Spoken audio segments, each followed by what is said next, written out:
So you and I are jumping right into a crazy duel where this random kid pulls up to Dragon Academy unarmed. And everyone thinks he is totally insane.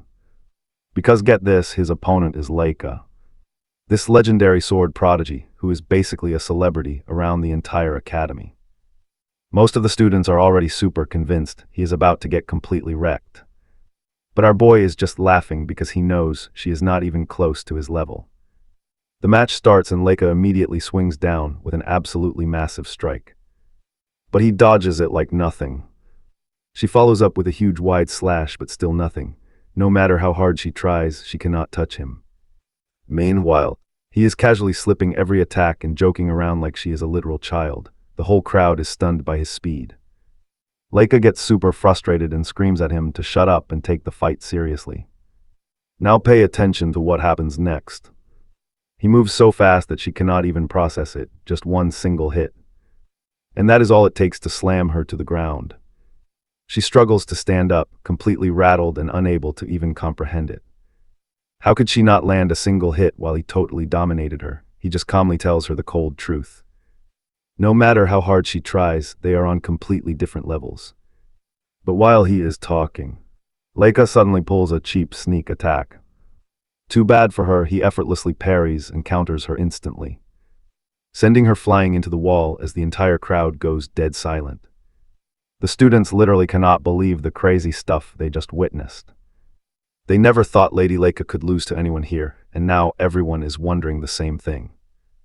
You are probably wondering the same thing. What they do not know is that this kid is the strongest reborn man on Earth, the actual founder of the L Dragon family. Even he eventually died when his time came. But that was not the end, because he suddenly wakes up in the body of a tiny baby. Being a baby completely shocks him, and he notices other infants are there too. He quickly figures out he was reborn into the dragon family again, since they are all kept in a separate building. Right then, the dragon maids roll in with a cart carrying some weird red liquid. They have a goblin with them, which instantly makes our hero super suspicious. The maids start force feeding the goblin first, shoving that stuff down its throat until it goes through crazy pain and literally explodes into a bloody mess. This test proves the magic concentration in the liquid is just high enough. The perfect sweet spot. The maids quickly begin feeding all the babies this diluted, strange red liquid. Our hero is completely lost, but when his turn comes, he realizes this stuff is definitely not milk, but something bursting with terrifying magical power. It is ancient dragon blood, and they are making them drink it. He wants to spit it out, but already swallowed some. Just like the other infants, he has to spit the fluid out before he explodes too. But he rethinks his choice and decides to absorb. And trust me, you and I are about to watch him reach the absolute peak of martial arts. Alright, you and I are going to watch him shock his past self. Down it goes. Warning them they should have never underestimated Gilfa, the dragon. He absorbs the ancient beast's core power to reach the peak of martial arts.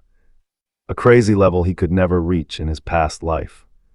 The maids are completely shocked he is chugging this stuff so calmly. But they just ignore it since things are going their way anyway. Looks like the other babies survived too. But do not take this lightly at all. Since he is still in a tiny baby body, some serious sleepiness hits him hard out of nowhere.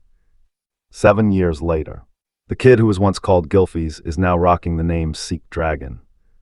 He trains like a beast and can totally feel his body becoming insanely buff. This is all thanks to that legendary ancient dragon blood pumping through his veins. Now look closely, this power actually exists inside every single living thing. But the dragon blood Seek and the other kids swallowed is packed with a massive double dose of raw energy. Anyone takes even a tiny sip gets a physical upgrade far beyond any normal human. Sadly, luckily our hero was actively guided by divine dragons to snatch up all this power. And he made sure to absorb every single drop of that ancient dragon's unique power. He goes through a transformation so crazy that even he cannot believe it. By all logic, he should already be at 4 stars by now. See, a star is basically a super compressed ball of pure energy that floats inside when you picture your body as a universe. But still, getting more stars is a nightmare, but the more you have, the more godlike your power becomes. I know it sounds crazy, but he reached the 10-star rank, being the only dude to do it. 7 years have passed since his rebirth. His mom passed away and his dad never even showed up. Waking up thousands of years in the future is wild, but this new era's reality is what bugs him. 1,000 years later, the world has become a brutal place where the strong eat the weak. Sounds like 2025 in a nutshell. The best proof of this is the brutal dragon trial ritual. Only the babies who survive get to train as warriors for the elite dragon family. Over all these years, absolutely nothing has ever been able to stop our overpowered hero. He tries to poke around and learn his family's combat training. But the maids keep quiet because they are strictly forbidden from talking. Luckily, the maid he always hangs with is a 3-star fighter, which is more than enough for some basic combat training. Is totally exhausted dealing with this big bear, even after 7 years of living together. Later, he heads deep into the woods to munch on poisonous herbs for training. Suddenly, he senses a presence and spots a furious wild boar covered in a dark mist that did not exist 1,000 years ago. They throw down immediately, and Seek lands an absolutely devastating, heavy punch. The damage is insane for a mere 1-star level fighter. But trust me, the quality of his star really matters. Let's start this wild ride as our hero leaves a boar behind to travel. But little does he know, some creepy guy is lurking nearby. This guy watches the entire fight and instantly realizes that Seik is absolutely not an ordinary kid. Not only does he easily wreck that giant boar, but he actually spots the stalker too. But since he is the clan chief's son, he's not allowed to roam freely and is kept under constant, heavy surveillance. The stranger gets super obsessed with him. Soon after, our hero overhears a bunch of warriors talking. He walks right in to see what's up. And they explain they've come to take C back because he must undergo a mandatory exam. Which totally ticks our hero off. He thought he was just going home, but they're bringing him straight to the dragon's nest for testing. This is the super elite academy established by the dragon family over 1,000 years ago. Every single child born into this clan has to enroll in this school by age 7. Now watch this, today is the big exam, and they literally taught our hero absolutely nothing. Our boy is stressing out big time, knowing this test is completely mandatory. Seik looks totally wiped out, which makes a kid named Langus from Old Scale Village walk up and start chatting. C finds Langus pretty shy at first, but quickly sees that the kid has some real guts under that nervous skin, so C introduces himself. When our hero worries because he has no clue what's on the test, Langus is completely baffled. But before they can talk more, Ratan from the same village yells at Langus and starts bullying him, shouting that he should have just stayed his butt at home because a total loser like him could never pass when his dad is just a mock dragon. The Dragon Clan. You see, this clan follows a strict hierarchy run by an absolute leader. The lowest dragons are classified as rookies. The younger ones are known as common soldiers.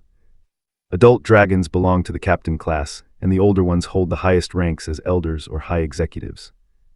And at the very bottom are mock dragons, meaning those who failed to enter the nest or just couldn't graduate. They're basically labeled as cheap knockoffs. But Langus wants to erase that shameful mock dragon label from his family. Our hero steps up for his buddy, saying he at least deserves a fair shot. This triggers the bullies even more, and they start trash-talking the poor kid.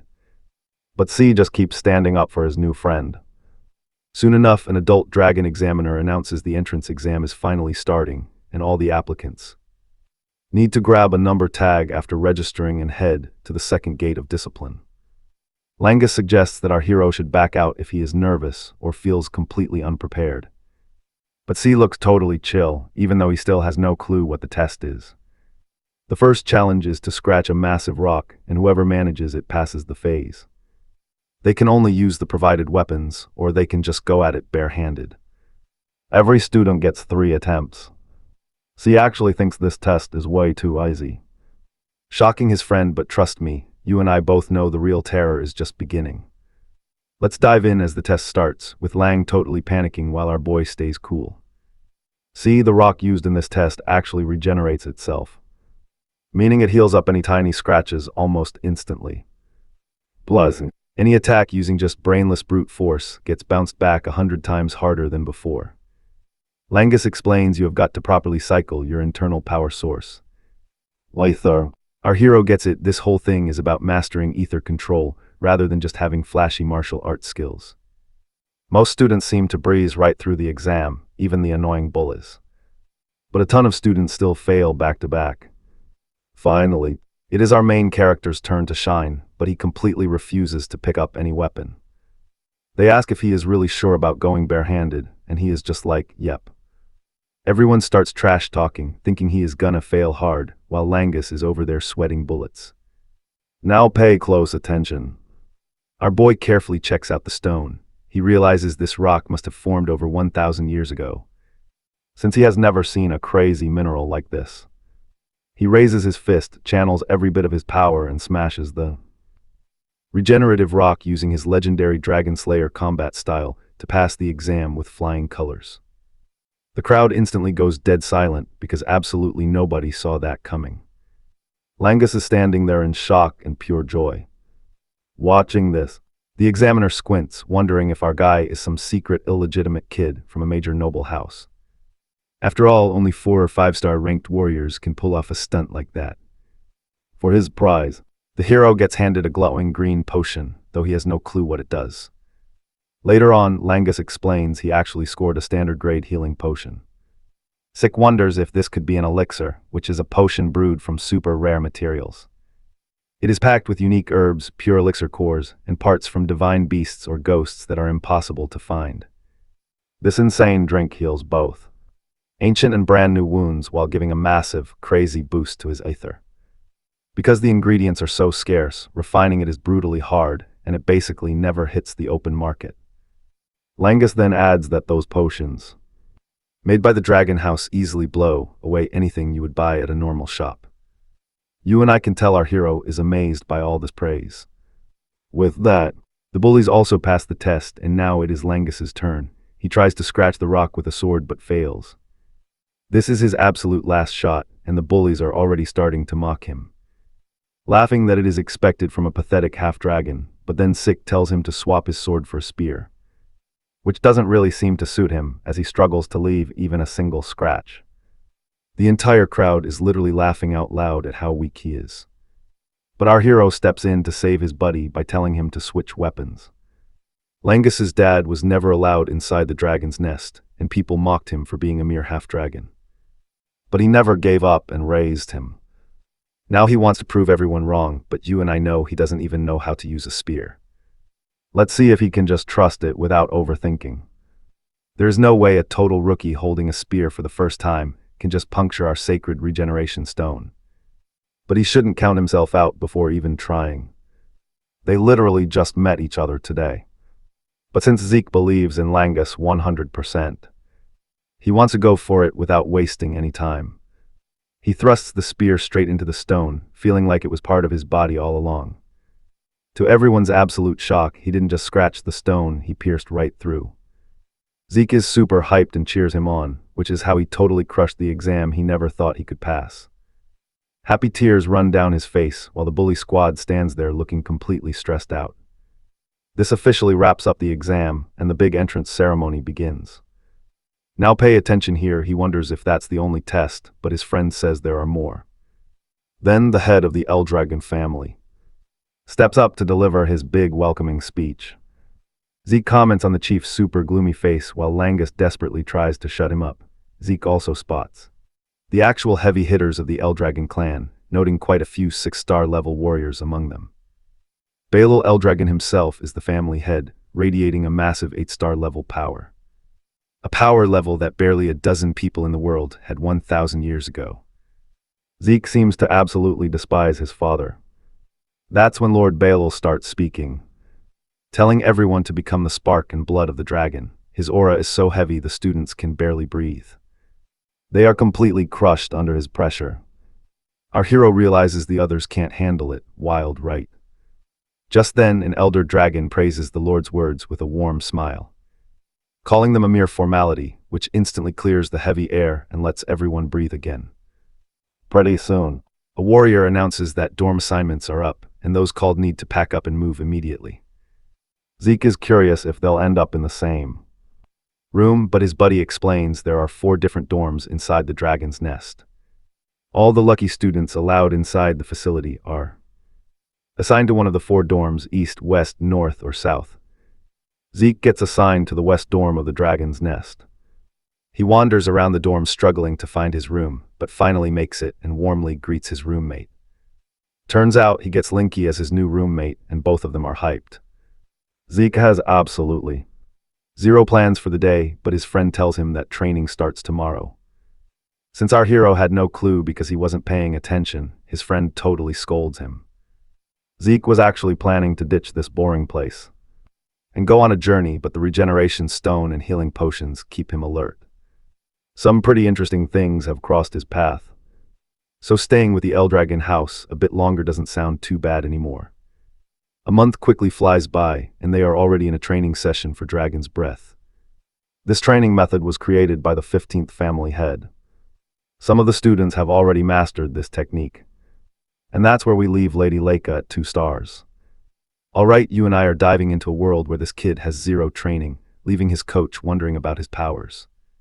Turns out the legendary Dragon King hero's breath technique got modified and passed down as just Dragon Breath.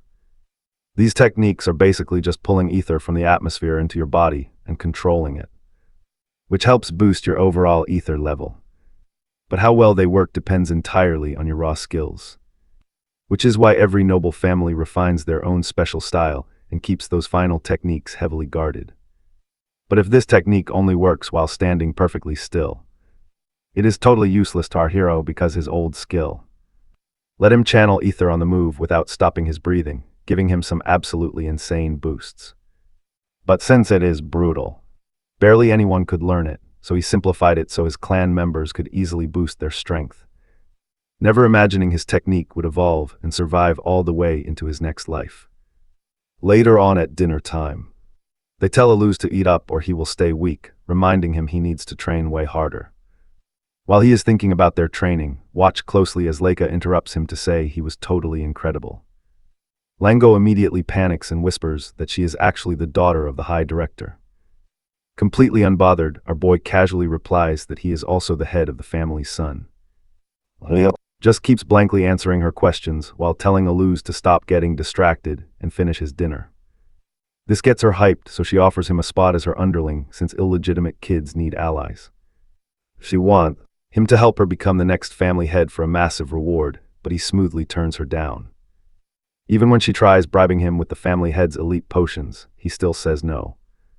Turns out Leica can actually project ether outside her body, which is insanely impressive for her age. Firmly lets Leica know that he has 0 interest in serving anyone because he is the strongest. Leica challenges him, and honestly, we're both dying to see how this showdown plays out.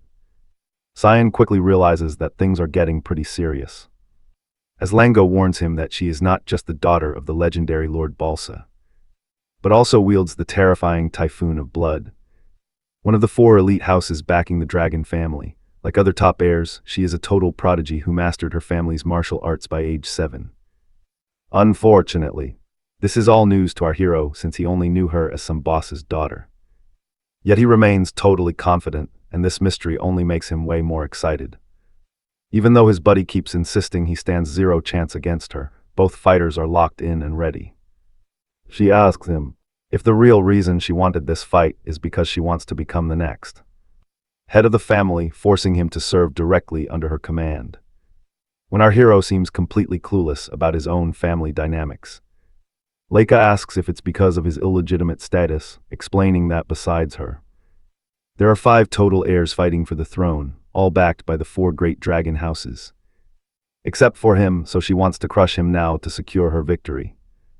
With that, she swings her massive sword like a feather, but our hero easily dodges the strike.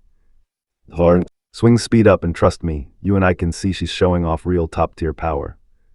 Alright, you and I are watching like spam attacks while C just dodges effortlessly.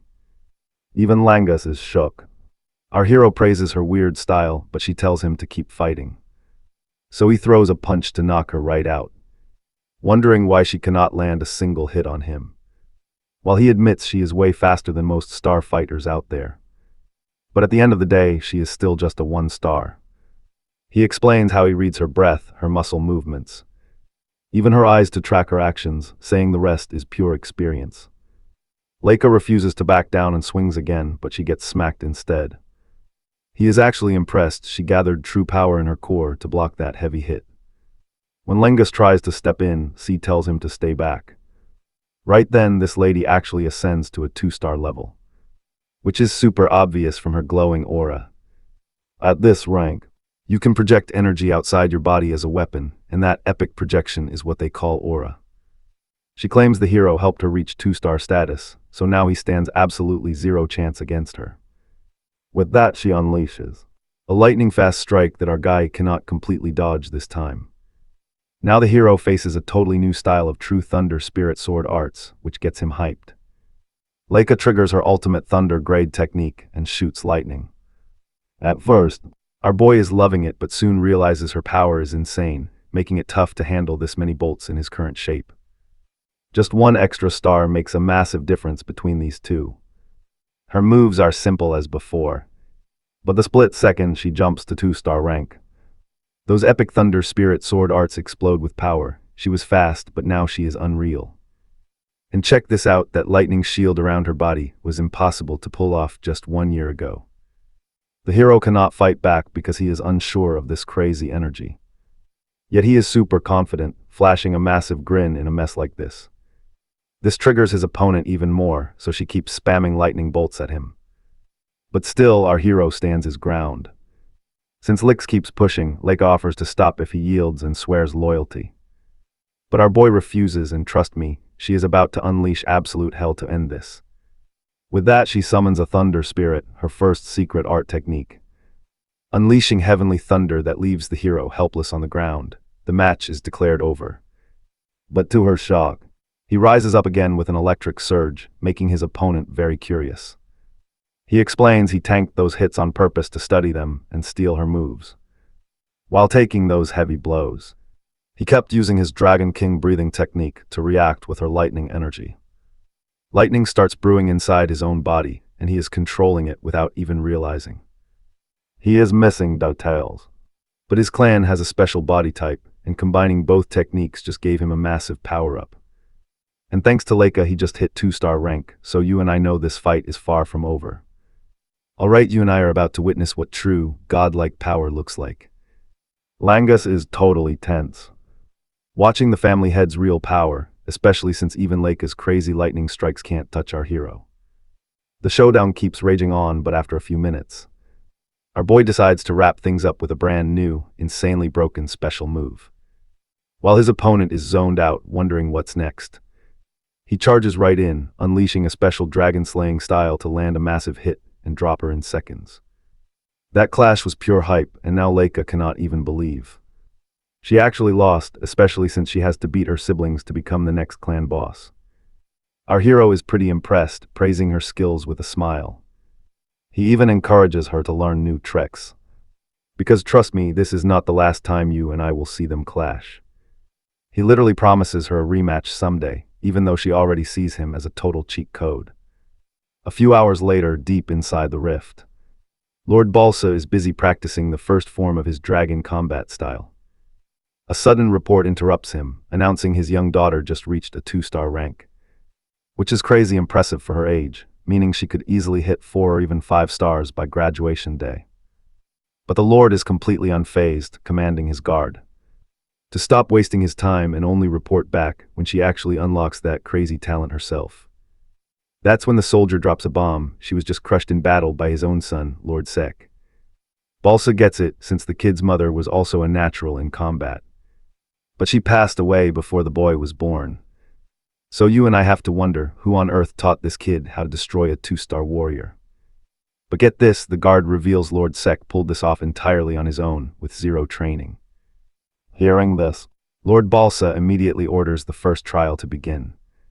Even though it's way too early, and most academy kids haven't even touched a single star level yet. But to him, life is equally brutal for everyone. No matter their training, if they can't survive this first test, they have zero future, making them completely unworthy of the Dragon Clan. He orders them to bring in Freya to run this deadly trial and keep an incredibly close eye on the whole thing. The next morning, it's back to their usual training with the dragon combat arts. Our hero is mastering the legendary Ibuki Dragon Breath. a technique created by the 15th generation, formerly known as their signature combat art. But honestly, it's just a technique, designed for body enhancement, so even little kids can pick it up super fast. Langus asks why he's slacking off, but our boy has already mastered the entire move. He is floored since they only learned it hours ago. Sek tells his friend to spin around while he creates a new channel to transfer energy. His buddy is super impressed, figuring this basic class must be incredibly boring since Sek already beat Lady Leica. This Dragon Slayer's special combat style is packed with insane, overwhelming power, especially with that special form our hero unlocked during his duel with Leica. He is convinced there is an ultimate form out there capable of slaying the divine dragon itself. Sek is incredibly curious to see how these legendary dragon techniques actually work in battle. Since our monster of a hero has already mastered every single dragon combat move. Trust me, he's back to basic training. Let's dive in. Langus begs him for training because he wants to get way stronger, and our main character totally agrees since he knows his buddy is actually worth teaching. Right after, Leica also begs him to train her because the way he completely wrecked her in their fight makes her want to get way stronger to shock her brother. She wants to surprise both him and her brother. He agrees but asks if she is really okay, since her injuries should have kept her out for a whole month. But since she used a healing potion, there is absolutely nothing to worry about, otherwise she would be stuck in bed for a month. Leica double-checks if he is really fine teaching her, instead of using that time for himself. But our boy is totally down to train both talented rookies. Now pay attention, he asks if she's really fine training with the guy who beat her. But she will do whatever it takes to get strong and claim that family leadership spot. Our main character asks why she is so obsessed with this position. And she explains that if she fails to claim the top spot, due to family customs, she will end up forced to marry. Best case is her cousin, and worst case is a total stranger. This gets our hero super mad, hating how they treat people like literal breeding livestock. Soon after, an announcement goes off about a brand new instructor coming all this way to guide them despite her busy schedule. So they tell everyone to show some major respect and gratitude. Freya steps in, noticing Leica's quick reflexes and her sharp, flawless aura. They introduce her as Freya Winkik, a member of the Black Dragon Corps. She gives a warm welcome, but notices that Sek does not look surprised at all. I know what you're thinking, but our guy confidently says there is nothing to be shocked about. This makes Freya finally understand why the principal was so incredibly worried about this kid. She gets super interested in his martial arts, since he makes absolutely zero sound, not even from his boots. Later, she tells everyone their test is to take these crystal orbs and survive 1 month inside the deadly poison dragon mountain. It is home to countless poisonous beasts where just brushing against a toxic weed can instantly end your life. Our main character actually trained there in his past life. If their crystal orbs get broken or lost during this crazy task they have to do right now, they will fail and get instantly kicked out of the academy. She tells them to control their breathing with the dragon breath technique, and as long as the orb is safe, they will survive. She suggests hunting the monsters, otherwise they will have zero food for the entire month. The students still have 5 whole days left where each of them can choose and master one basic martial art from the dragon family. And survival will actually be pretty easy once they secure a fighting style. But for anyone who fails to train in those 5 days, she is not responsible. The kids innocently ask if she will step in and save them if they get in trouble. But as you would expect from the ruthless dragon family, only the strong survive, and trust me, you'll want to see who actually makes it. Alright, let's jump into this crazy trial as the students panic and our hero wonders what changed. Right then, Freya passes out manuals for every weapon, while Langus totally struggles to pick out his gear. He gets told to grab a spear, his go-to weapon from before. He even suggests Leica grab an axe to cover her weak spots. After that, Freya basically tells everyone to get training. Since their lives are on the line, no pressure. She drops a bomb, upperclassmen will be hunting them down to steal their precious crystal orbs. But since this forest is absolutely massive, running into each other is pretty rare. Still, a massive wave of fear washes over everyone. Sek warns them to team up since solo is suicide, but watch closely, he decides to go alone anyway. Then he casually invites them to grab some grub. 5 days later, it is finally showtime for the big exam. As the whole crew gathers to enter the creepy woods, Longest nervously gulps, saying the time is now, while Leica just nods along. The poor guy wonders if he even belongs there, mumbling that everyone else is a fancy noble while he is just a regular peasant. But his buddies sneak up behind him, saying he is totally on their level now. Celine chimes in, joking she still can't believe they are working with Leica either. Leica just laughs it off calmly, saying, "There is nothing to doubt since everyone was picked for their crazy skills." Lengus grips his staff, promising to go all out, while Raymond vows to crush their expectations. Leica is hyped and counts on them entirely. Then she turns to Sek, asking if he is seriously going in solo. He nods with absolute confidence while the rest sweat. You and I can tell Leica is super anxious too. But Sek just raises an eyebrow, telling her their crew has plenty of talent. She doubts it, but he shoots back with, saying she and the guys are smart, so their team test will be a breeze. As Lengus whispers that Sek is always way too confident, the new instructor steps up and commands the crowd. Stares them down, praising their group formation and reminding them that teamwork is their ticket to survival. Then she asks about their crystal spheres, explaining they must protect them for a whole month in the Poison Mountains, since all orbs look identical. Sek wonders if losing one means they can just steal a replacement. Freya continues her speech, explaining they will face ruthless upperclassmen who are totally out to swipe their precious crystals. One kid asks if any of these seniors are below the 1-star rank, while another cocky student brags that this trial sounds like cake. Freya shuts them up and orders them to start. They dash toward the mountain as Leica shouts to Sek that they will meet up afterward. Then she barks orders for her squad to move. Sek waves calmly as Freya asks if he is nervous, but he just smiles. He strides forward while she watches him with silent, deep curiosity.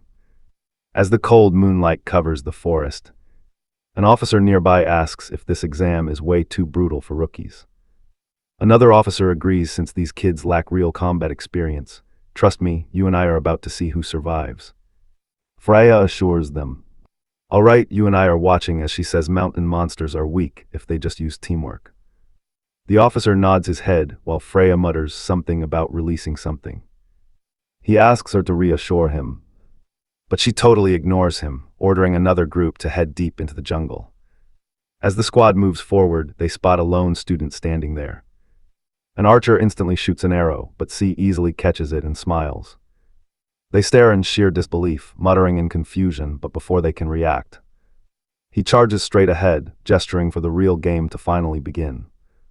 Celine smashes the monsters with full force while another beast jumps from behind, but Raymond blocks and impales it. Lannis charges forward with his spear, impaling another monster. Now watch this, she praises them, but when they look at her, their eyes pop seeing dead frog monsters piled everywhere. They admit she really wiped out way too many all by herself. She giggles softly, boasting that her 2-star rank definitely comes in handy. She adds they both gained a star since last week, making Langus hang his head. But the others hype him up, saying he'll get his star soon. Leica totally agrees, and points out that beating a frog monster without a star is no small feat, praising his incredible spear work after training with C. Then she orders them to head back before night falls.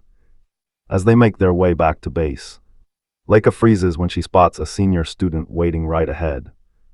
The senior smirks as Leica asks if he is here to steal their orbs.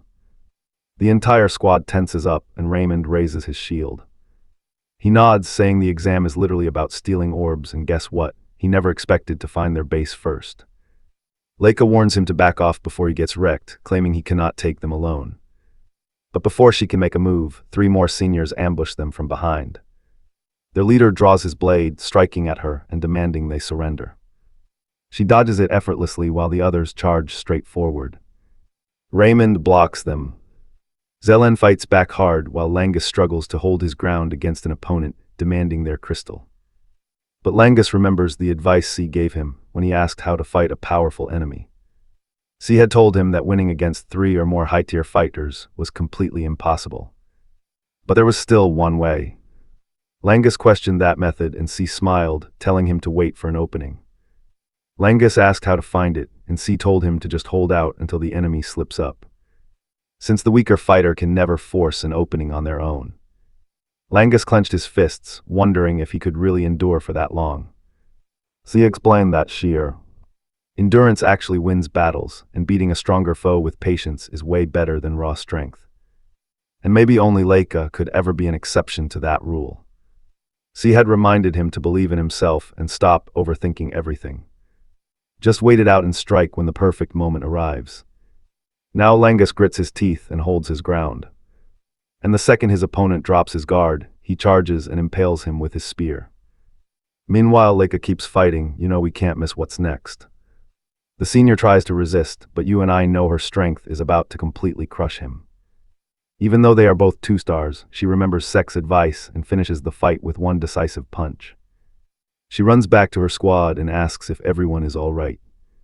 They cheer, and Selene congratulates Langus for finally getting his first star, while he stands there in utter disbelief. Leica smiles, pointing out that now that they all have stars, they can easily survive this exam, though she wonders out loud what Seeks is up to. Meanwhile, far away, a terrified senior girl is running for her life, wondering what kind of absolute monster he is. All around her lie the defeated bodies of her team, with Sek standing casually in the middle of them. The rest of the seniors are scattering in pure panic, screaming just to save their own skin. They ran straight into a literal monster who casually wiped them all out. Meanwhile, our boy is just chilling, calling them a bunch of total cowards for running. Bro literally went, "I am not locked in here with you. You are locked in here with me. These seniors are running faster than Usain Bolt to escape one freshman. Don't blink because they were supposed to be the hunters, but the tables have completely turned." One of the seniors slips and falls flat on his face. It is straight out of a horror movie as Sek towers over him, coldly telling him to stand up and at least try to fight back. Those glowing golden eyes pierce straight into the poor guy's soul, making him regret every single life choice he has ever made. It is so brutal the kid literally passes out from pure terror, giving off Major Batman interrogation vibes right now.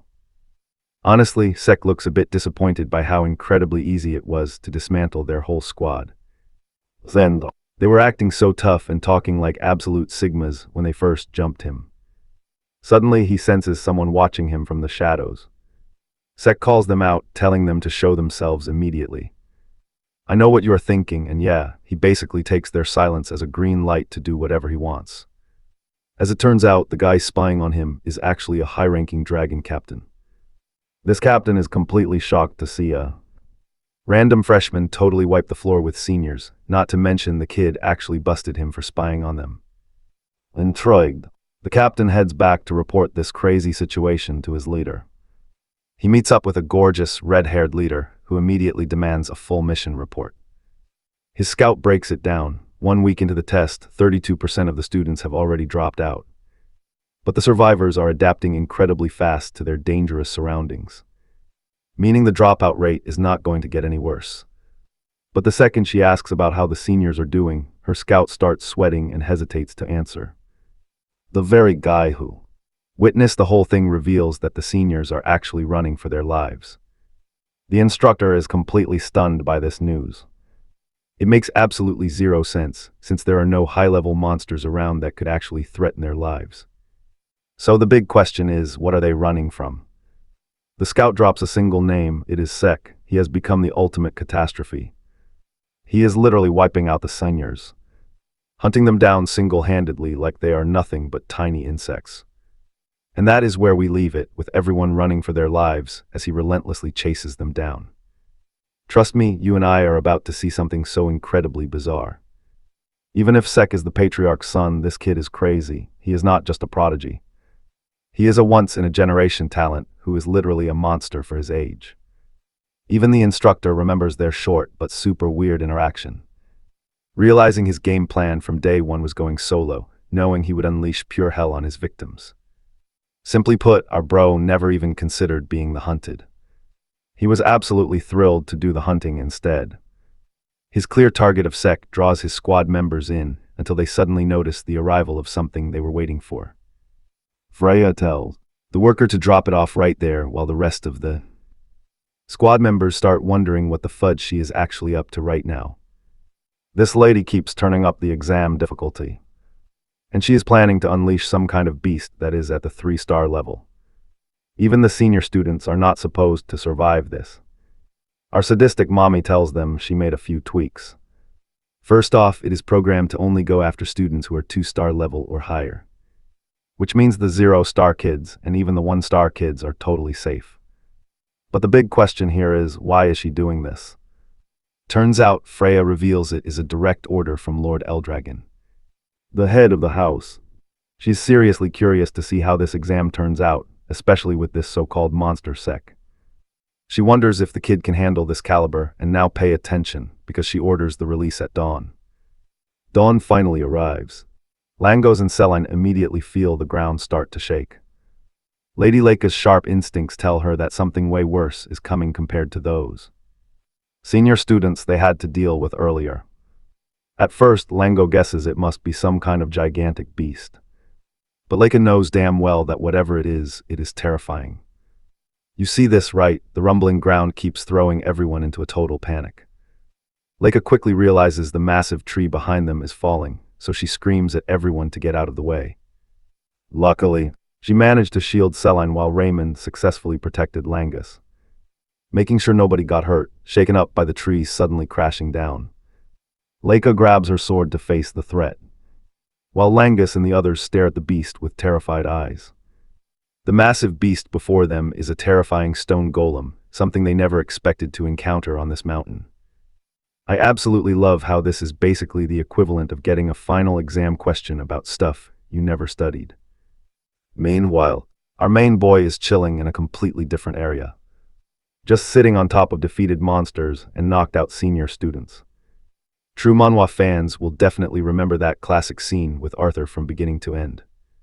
Anyway, this dude is incredibly bored.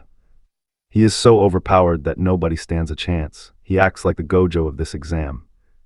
But suddenly he senses a really dark presence in the distance. This is no normal beast, and you and I are about to witness something absolutely legendary. Alright, you and I have to wonder if the instructor is sending him a coded message. Even so, it is super weird using this monster against kids who are barely 2-star rankers at best. Plus, Instructor Freya should have totally warned everyone about this before the exam even started. But then he realizes this sadistic lady unleashed it on purpose, leaving him to guess what she is plotting. Still, this is the perfect chance to cure his boredom.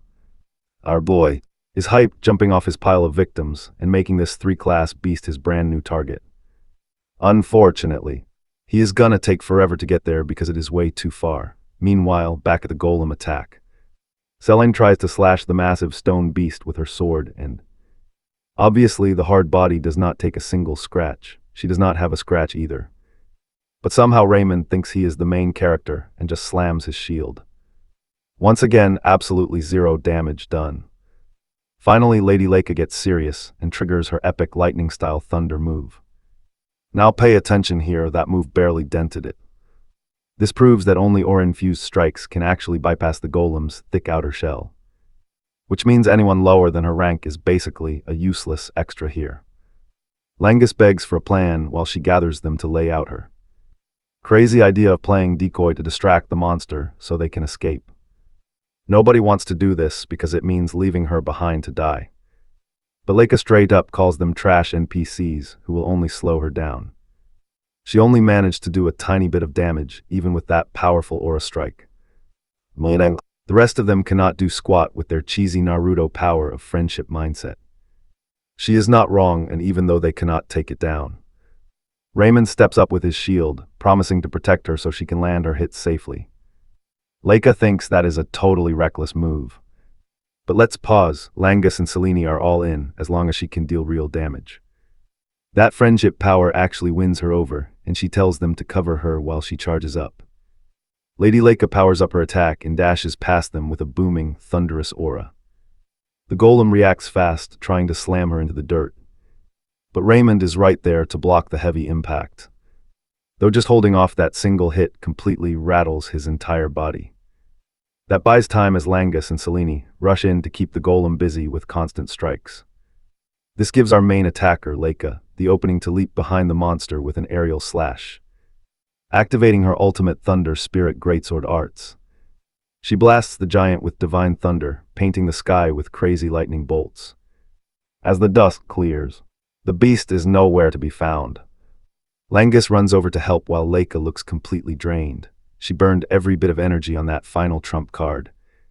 But at least they got the kill, and she is glad Raymond and the others are safe. But that turns out to be a massive mistake as the golem bursts from the smoke, reaching for defenseless Leica. And trust me, alright, you and I are jumping in as this monster grabs her while her friends stand there completely useless, realizing she messed up bad. Selene is totally terrified that this giant beast is still standing and perfectly fine, even after literally eating a mini nuclear blast. Angus wants to act like a total big shot, charging in with his spear to save her. But the golem casually snatches it away, leaving our boy Angus screaming in absolute terror.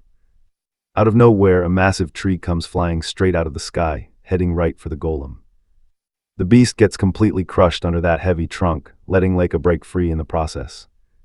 Angus and the crew quickly drag her out of the danger zone, having zero clue what just happened. Then C makes his epic entrance, joining in on all the fun. He doesn't even care about his buddies and gets hyped to delete his next target. Before all this, watch what happened. He managed to sense Leica's crazy ultimate move from miles away. He knew his team was struggling to beat the beast, but he was way too far to run over there in time. Back in his prime era, Kobe Bryant would have instantly teleported with unbelievable speed.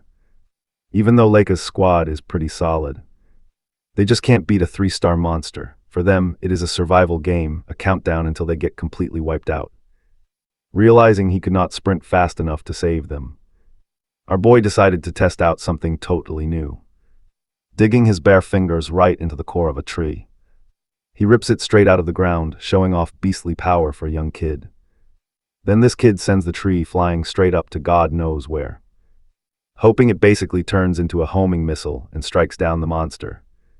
I know what you're thinking, but C felt great about his throw, because this crazy tree throwing technique is actually a major part of the legendary dragon rearing arts. See, the Dragon Combat Manual is handed out to all students right before their big exam. Honestly, it looks like a cheap, totally generic pamphlet. It's not even a proper fighting style, just a basic guide to unlock more efficient power. Luckily, this was super useful for C, since in his past life he loved sniping enemies with long-range attacks. Anyway, right after launching that massive log, our boy started sprinting back to them. But in the present, he casually greets his totally shocked friends. Angus warns him that this deadly golem is here to slaughter them all, but instead of running, our boy actually finds it fun to challenge a high-level boss. Oddly enough, the monster doesn't seem to have any life force, despite radiating a terrifying presence. While having this chill conversation, the 3-star giant throws a massive punch straight at our hero. The strike hits C head-on, but here is the real kicker. This kid blocks it with a single palm, and thanks to his insane battle IQ, he can immediately tell that the monster will not take any damage from standard moves. And even though he could easily erase it with his aura, he does not want to end things so soon. Leica watches him literally play around with the monster that absolutely destroyed them. Either way, the golem tries to smash him with both hands, forcing C to analyze the creature's crazy speed despite having such an incredibly massive body. He blocks it. Stay tuned with me. Let us dive in as he feels slightly annoyed here. He tells his buddies to stay completely out of this fight, because they might get hurt, making them hightail it out of there.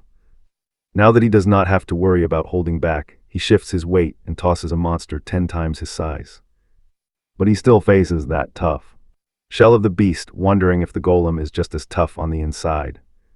To test his theory, he throws a massive punch right into the golem's body. This epic move is a signature technique of the Dragon Slayer combat style, which he combines with an explosive style to pulverize the golem's insides. The explosive power does not just focus on cracking the tough outer shell, but aims to completely crush the beast from the inside out. And with one shot, our boy blasts the monster away, having had some fun during the whole fight. Now pay attention here. A whole month passes, and we arrive at the massive Eldragon estate. Here Zeke is summoned, much to his annoyance. He reflects on how the exam ended, since nothing major happened after the golem fight. The student count in Zeke's 7-year-old class ended up dropping by 70%. But those who survived the ordeal got very familiar with death, finally reaching the 1-star level. Right after finishing the test, Zeke gets forcefully dragged to meet his father, the patriarch, while walking down the hall. He mutters in annoyance while Freya reminds her idiot friend to show some proper respect. She rants about his reckless behavior during the exam, saying he basically signed his own death warrant. Let us be real, our boy has no idea what she even means. He did nothing wrong. Freya screams at him for completely ruining the seniors' test, hunting them down and attacking them for absolutely no good reason.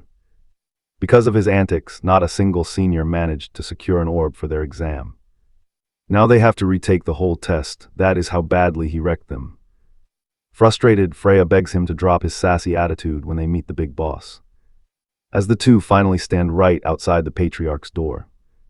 The exact reason she keeps telling him to tone it down and act humble is because if he does not, he will literally be wiped from existence. Lord Eldragon is a ruthless man with zero mercy for kids, and Freya does not want Zeke getting brutally killed like that. Even our bold main character feels a little bit intimidated after hearing that. Before entering his office, Freya loudly announces her rank and the purpose of their visit. The big boss gives them permission, so they both head inside. Our nonchalant little guy stares directly at the imposing man sitting at his desk. His very first meeting with the head of the family. Lord Eldragon looks pretty annoyed, and without even saying a simple hello, he straight up demands to know why the kid decided to beat up his seniors. Replying casually, Zeke expresses his annoyance and wonders if he actually broke any rules by attacking. His sassy response completely baffles the patriarch, as the boy argues the only rule was surviving 1 month with the crystal orb intact. Since no other rules were mentioned, he just followed orders. You have to love his style.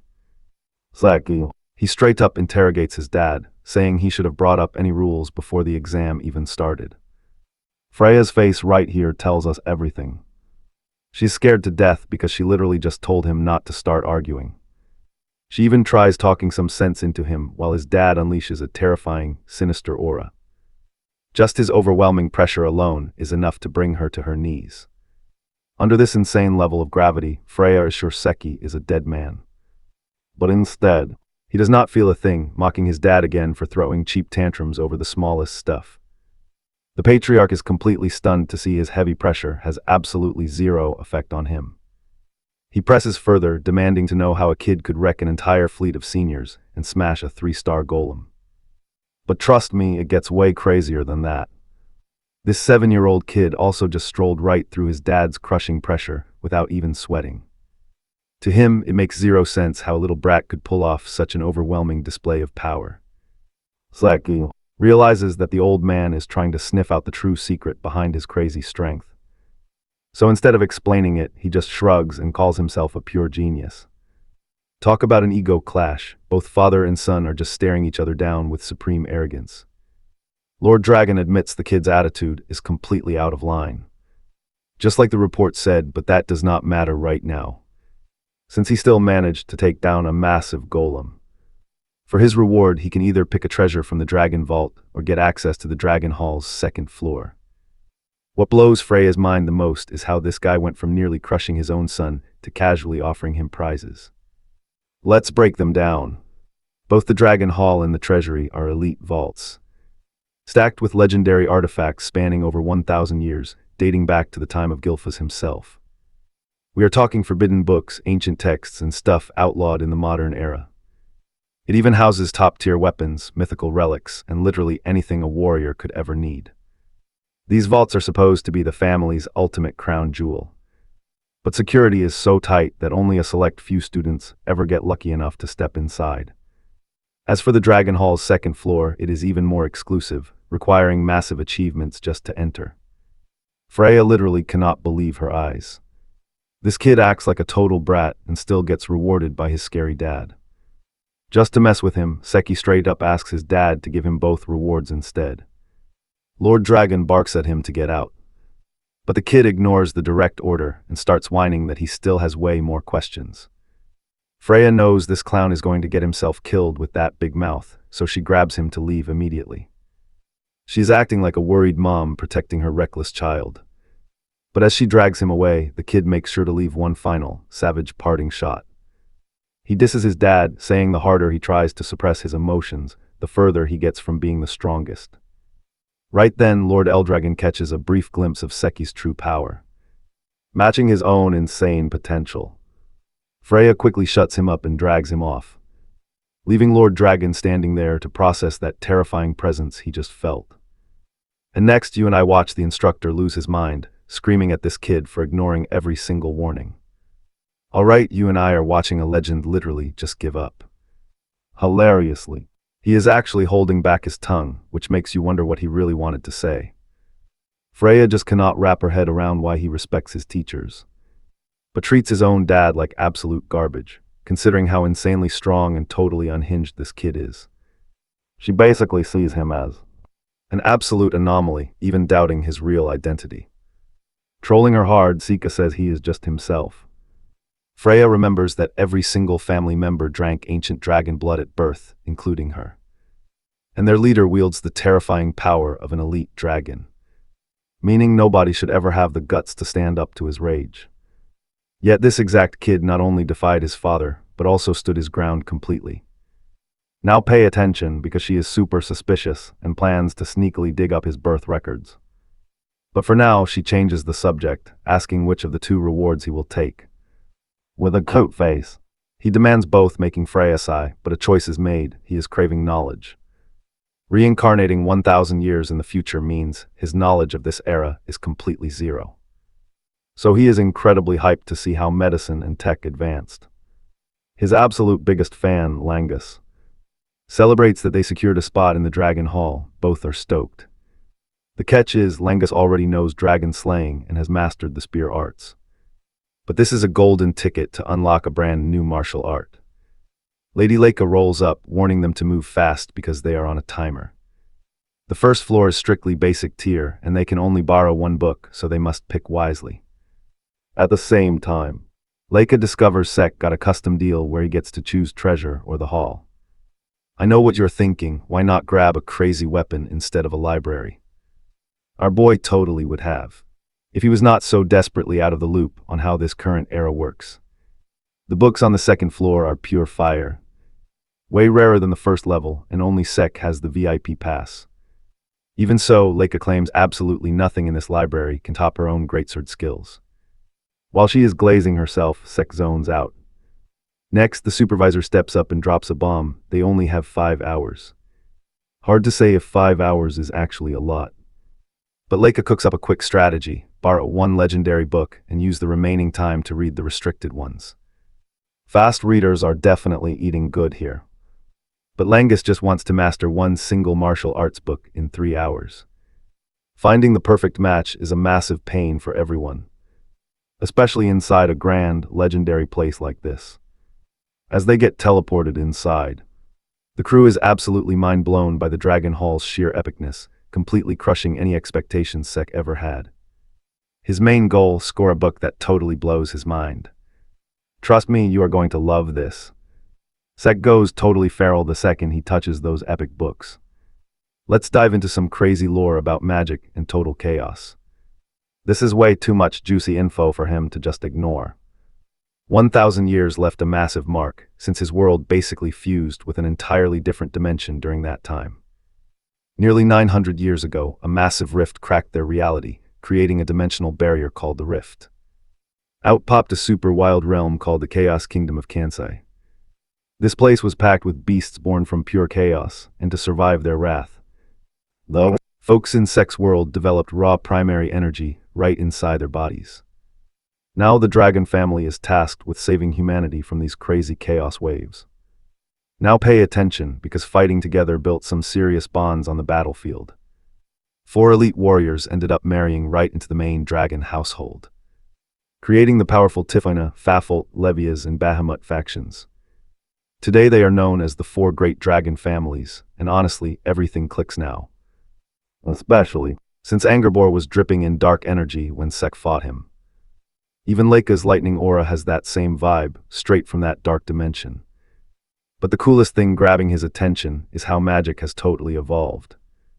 Linking up with a dark reality birthed a brand new type of technique. Sadly, our boy cannot find a single book explaining how this magic works. Which is weird, since something this brilliant should be part of history. His hype is so real that it totally triggers the library supervisor, who tells the kid to pipe down and read quietly. Now I know what you're thinking, but nobody is around him, and he still hears that voice. This makes him wonder if it's that exact same brand new voice trick. A technique you can literally cast just by speaking.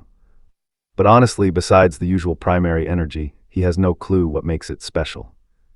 Suddenly all his books start floating around, glowing yellow and levitating on their own. Seika cannot hold back his excitement and gets a total kick out of this technique.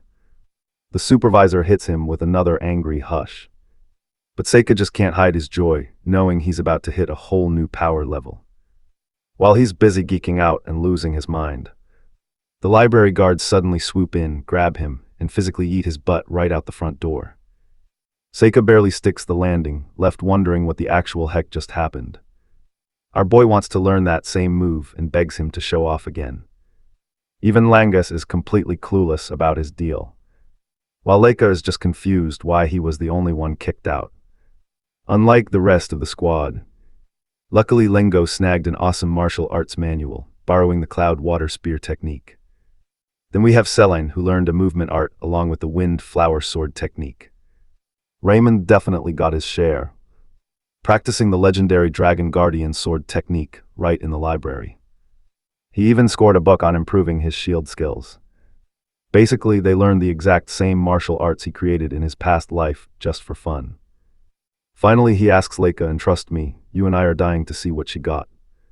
Alright, you and I are jumping right in as she pulls out a book of a heavy wave greatsword technique. This is actually the second time he is hearing about this legendary 15th generation master, making him wonder what makes this guy so special. But check this. Turns out that 15th Lord is also directly responsible for creating the Dragon Slayer combat arts. Now, even though our boy wrote a bunch of techniques that became key manuscripts in the hall, most of them were just upgraded versions of his work. Basically, this 15th Lord was a true genius, responsible for his massive progress, impressing even Seek himself. He thought school was going to be boring as hell, but now he is hyped for the upcoming journey. Boom, we get a massive 5-year time skip. Now 12-year-old Lake is looking around to find Seek and his crew.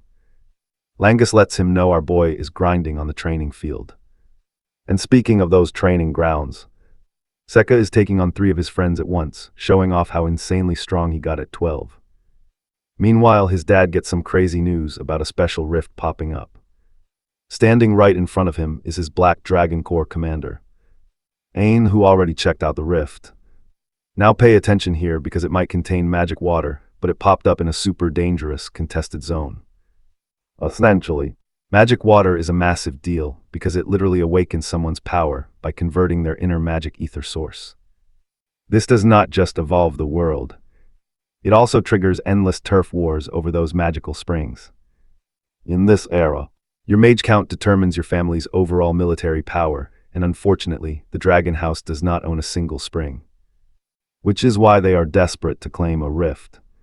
And this sudden opening on their land is their golden ticket. I know what you're thinking, only Balsa and a few veterans actually have magic. They are all battle-hardened veterans who unlocked their magic during previous rift runs, since other houses completely dominate them with sheer numbers of mages. Securing this rift is their absolute top priority. The catch: the rift is sitting in the abandoned dragon forest, right where a minor border clash is already brewing. While most of the woods are technically inside the dragon's borders, it extends straight into lands claimed by another house who call it the Abundant Forest of Bones. That's none other than House Cerberus, right then. Ain confirms that while the rift is technically in their territory, it actually stretches into Cerberus land. Knowing how they are, House Cerberus is definitely going to make a move. Balsa totally agrees. Since this is an exclusive special rift, both sides have limited options and need to navigate this border dispute very carefully. They need to make a move before the enemy does. So he orders her to notify all the Dragon Nest students that a selection test is officially on. Ain obeys right away. Meanwhile, our boy is training hard with his crew, and trust me, we're in for a wild ride. Let's dive into Celine unleashing her windflower sword style, scattering petals everywhere. Raymond activates his stone fist while Langa strikes with his water piercer. They all charge Sekka at once, but our boy blocks every single strike while praising their efforts. But he points out Angus's big flaw: he is so tense it is totally killing his spear power. As for Celine, she is way too focused on speed and landing lots of hits. So her real power does not connect, she needs balance. Raymond, on the other hand, is doing great but needs to attack more instead of just playing defense the whole time. He tells them to try again, over on the sidelines. Leica watches, remarking how crazy this fight is, since our boy is not even using his true energy source to block these head-on attacks. While dodging Raymond, our guy reminds them that this is all part of the grind. It builds up their physical toughness without relying on any fancy magical energy. She suggests that he should probably stop letting the kids attack while they are talking and drop this weird behavior already. Raymond and Celine agree that it is crazy how Sekka has god-tier defense without using energy. Lick jokes that our main character does not even count as a real human. The seniors are already calling him the monster prodigy of the East Wing. She gets straight to the point and asks why he is even here, to train or what. She says she doesn't care about training, but she came to drop the news that they are meeting the other Dragon Nest kids. This instantly makes the whole squad freeze their training. Celine guesses it is an exam, but pay attention, even the princess is kept in the dark. She only figured it out from the instructor's weird behavior. Our boy casually says he never pays attention to that kind of stuff, but she warns him that they are about to meet the top candidate of the West Wing. A few days later, every single student gathers, no matter what their grades are. Freya steps up and yells at everyone to shut their mouths, once the room goes dead silent. She drops an absolute bomb, announcing they are going to fight the other dragon nests in 3 days. The crowd goes wild because a massive event like this usually only happens for graduation exams. Freya does not explain much. She just tells them that whoever survives the match gets a top-secret special mission. This instantly catches our main character's attention, and his eyes basically turn to stars. You and I know he loves a massive challenge. She explains the battle format is a survival match where the winner stays on the field, with each wing sending exactly 7 fighters to clash. Everyone assumes these 7 slots are reserved for the strongest senior students of the year, which raises the big question: why gather everyone, including the weak first-year rookies? After a while, once Freya walks away, a cocky first-year named Rick stands up and challenges the crowd. He announces they are sending 7 specific seniors, and he does not expect any arguments. But Leica speaks up right away, offering herself as a candidate for the big battle. Rick is way too arrogant, thinking that her fancy noble bloodline is not going to be enough to beat the seniors. Trust me, you and I are about to see him regret that. Alright, you and I are diving in as the Dragon Princess accepts the challenge and reveals her 3 stars. The seniors are shook, assuming she would only have 2 stars. She completely agrees that they must only choose the absolute strongest, challenging anyone who thinks they are more powerful to step right up. Rick admits she is pretty special, but he still looks down on the other younger students. That is when our boy steps in, making fun of all their loud mouth noise. After a quick verbal jab, he darkly suggests a wild brawl to decide the final 7, but his half-sister hates the violent idea. So she suggests holding a preliminary round for any volunteer, regardless of their class year. If they are confident, they can prove their strength. With the plan locked in, Sek turns to his crew. Our hero is down to join immediately, but his shy friend is totally hesitating. He gets reminded of all the crazy training they did together, and despite the pressure, they agree to step in. Leica scans the rest of the crowd, but absolutely no other student dares to step up and face those seniors. Now it is our main squad going head-to-head with the seniors. Pay attention, because Sek is dying to see exactly what kind of power these seniors are actually packing. The qualifiers begin, and those seniors are oozing confidence. They are convinced the rookies are just a bunch of weak, selfish kids, believing everyone besides their leader is a basic 2-star. Meanwhile, our main squad is looking pretty damn nervous when Lango points out they are up against 3-star seniors. Sek reminds them they have trained with him for 5 whole years. They really need to have some faith in themselves. That pep talk totally boosts their hype right as the seniors charge in with their swords drawn, ready to put these little brats in their place. But get this, a second later. The crowd watches in absolute shock as Sek's squad completely dismantles those cocky seniors. Sek is so proud of their growth. Lango has gotten insane at parrying hits and spotting openings. Selen gracefully unleashes her multi-strike wind flower sword style, while the clever tactics of Raymond have totally leveled up, cleanly swapping between shield defense and quick sword strikes. Not to mention that Leica is way stronger than she ever used to be. Seeing those top seniors get wrecked so easily, Rick loses his mind, crying that there is no way juniors can close a 3-star gap. Sek steps up, reminding the guy that he literally just watched his buddies get beaten, but he is still talking trash. Sek argues that while age usually matches up with your star rank, it is your actual raw strength that decides the winner. His furious senior barks back, claiming Sek is just ignoring the basic rule that stars equal raw power. Our boy grimly fires back that with stars or without them, if your heart gets crushed, you die. He tells his senior to quit denying reality, because out on the battlefield, only results matter. Unshaken, Rick demands to know who the hell Sek thinks he is, claiming he was just going easy on some kids. But Sek has zero interest in a shouting match. Stick with me to see if this so-called senior can actually back up his big mouth. Alright, you and I are jumping right into a showdown as the last two standing. Rick takes the bait and lunges with a high-power fist technique. But he can't even touch him, who simply punches him away with ease. They mockingly praise his effort while his sister taunts our boy, saying even Rick couldn't land a single punch on him. Meanwhile, over in the west wing of Dragon's Nest, the ground is littered with beaten students. Standing beside them is none other than Benil Fafnir, the dragon himself, the other chief candidate. His trusted assistant, Alan, reports that their candidate selection is finally complete. They are all 3-star warriors. Among them is Angus's old bully, Ratan, who has successfully reached 3 stars himself. Benil points out that despite coming from a lower class, Ratan has talent, even promising to make him a direct subordinate if he proves useful. Hearing those words, now watch closely, this greedy bully is daydreaming, confident that with Benil leading, the West Wing wins. He imagines that completing this special mission will secure his boss the chief position, putting Ratan in a prime spot of power. Alan whispers to Vainel that Leica will be fighting for the other side.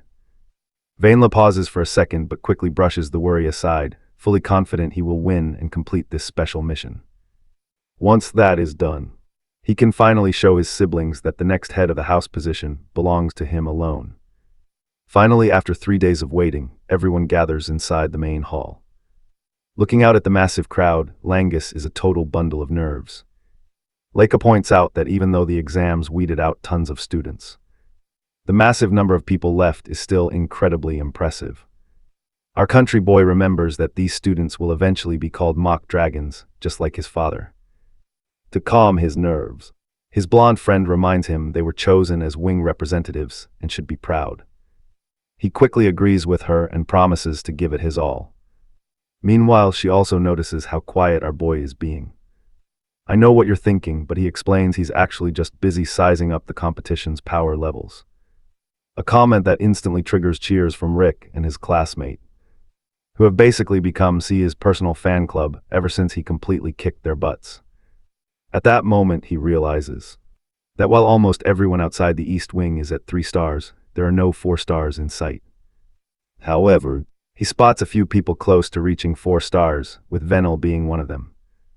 Instead of being intimidated, C is actually excited to see what they can do. Suddenly, someone hugs Leica. Surprised, she sees it is none other than her cousin Sandy Tepwarna, daughter of the family head.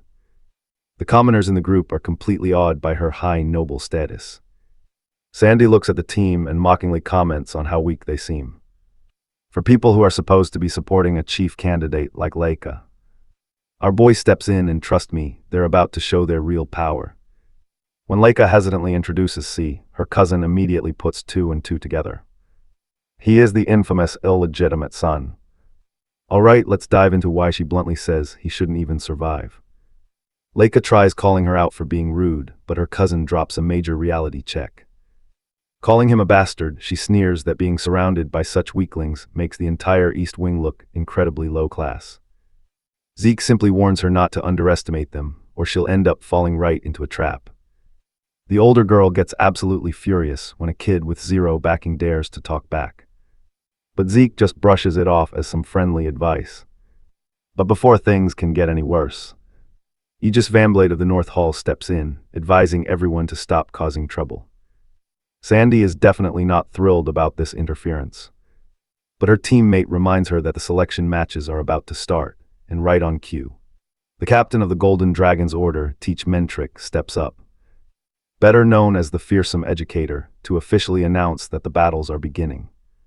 Basically, the tournament is a joint elimination bracket between all 4 halls. First, the halls are divided into 2 pairs, and the winners will clash in the finals. Every battle is a strict 1-on-1 duel. Now check this out, each hall sends 1 fighter in a predetermined order. Out of 7 fighters, the first hall to defeat 4 opponents wins it all. Mentric warns them that the lineup cannot be changed once the match gets underway. So they really need to plan out their strategy carefully. He adds that the winners will get an exclusive mission of massive importance to the Dragon family, a real life-changing opportunity. Both Leica and Baniel immediately realize that completing this mission is a massive step toward becoming the next head of the family. Now you and I are finally getting to the matchups. The representatives step forward to draw matchmaking stones from a wooden box. Baniel steps up first. The blonde princess immediately points this out to Zeke, who notes that Baniel is extremely powerful and has a formidable team backing him. He also spots Rattan standing in the West Wing lineup, acknowledging the bully's crazy talent for reaching 3 stars at such a young age. The bully also notices Zeke and Langus standing there, and his face completely sours seeing someone as weak as Langus among the elite representatives. One by one, the representatives from the north and south draw their matchmaking stones. When it is the East Wing's turn, Leica insists that Zeke go instead of her since he is stronger. When he jokes that the honor should definitely go to the youngest, she dryly points out that they are literally the same age. Meanwhile, her cousin is highly annoyed that an illegitimate bastard is representing the East Wing instead of Leica. She loudly protests, claiming he is not even a 3-star fighter and insists the real battle is between her and Baniel. Leica confidently assures her that their team is way stronger than it actually looks. Finally, everyone pours their ether into the stones to reveal their assigned colors. 2 stones glow blue and 2 glow red. The brackets are officially set. It is the North Hall versus East and South Hall versus the West. Right away, the psychological war begins as a North Hall student immediately starts bullying a terrified Langus. Meanwhile, Sandy confronts her cousin, promising to give her a massive wake-up call. And trust me, you and I are about to see exactly where she stands. Let's dive in. Leica calmly accepts this crazy challenge. Nearby, a surprisingly chill moment goes down between her and Zek. The two share a quick, friendly chat, both clearly hyped to test their skills against each other in the upcoming fight. Round 1 kicks off with East Hall facing North Hall. Rick is basically vibrating with determination, but his siblings can totally see his hidden nerves. As the fight starts, Rick steps up with his fists ready.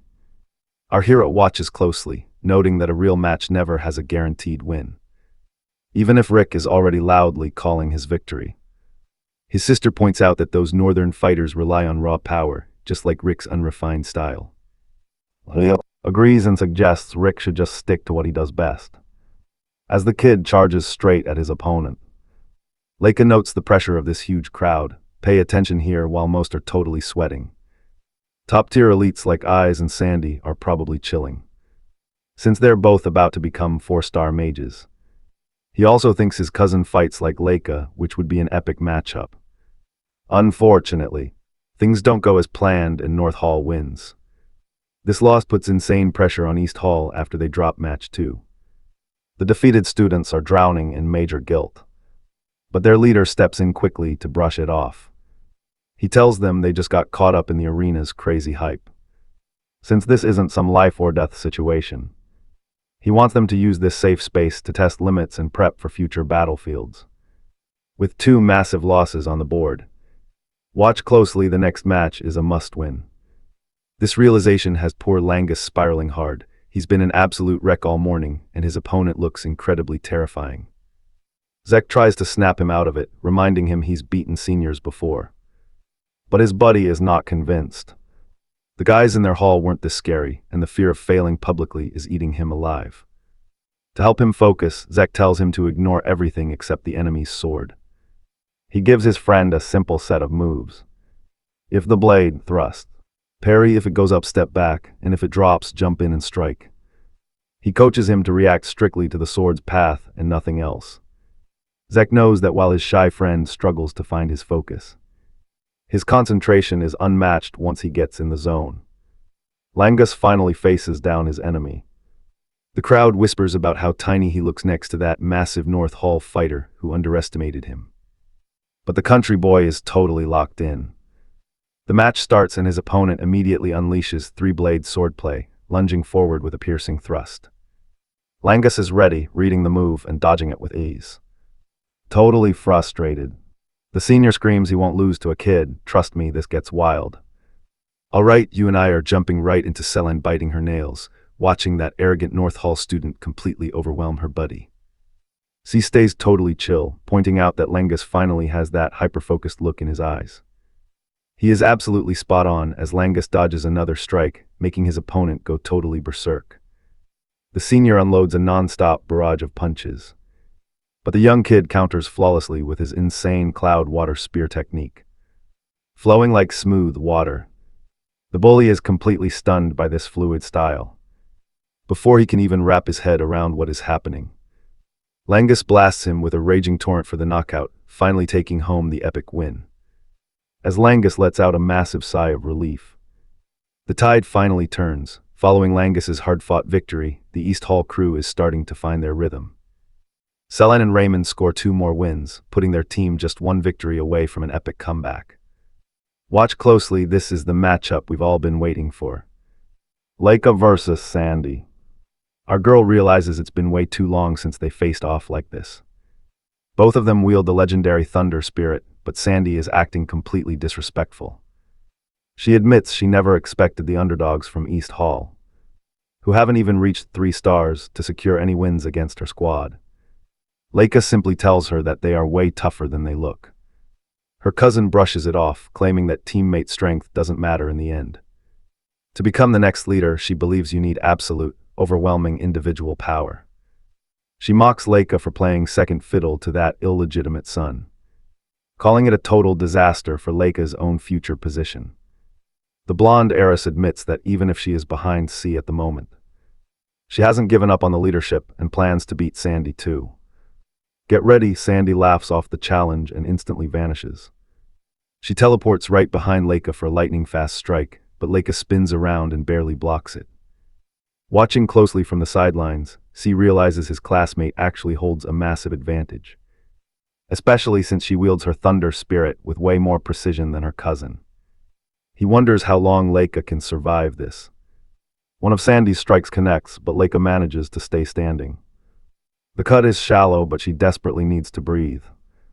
Langus gets worried that Sandy's sheer brute force is completely overwhelming Leica, while Raymond reminds the squad that their friend was actually trained by her cousin. Super frustrated, Leica rushes forward, swinging her sword wildly. Sandy instantly recognizes this old habit that Leica always falls back on whenever she gets cornered. Gritting her teeth, Leica unleashes a lightning bolt, but Sandy counters with scattered thunder. The ground literally explodes in a burst of electricity as their powers collide. The heiress is blown back, looking seriously beaten up. Sandy mocks her, laughing that she hasn't improved her bad habits at all. She brags that if Leica had just joined the North Hall instead of East, she wouldn't be in this mess, but our girl snaps back, saying the match is far from over.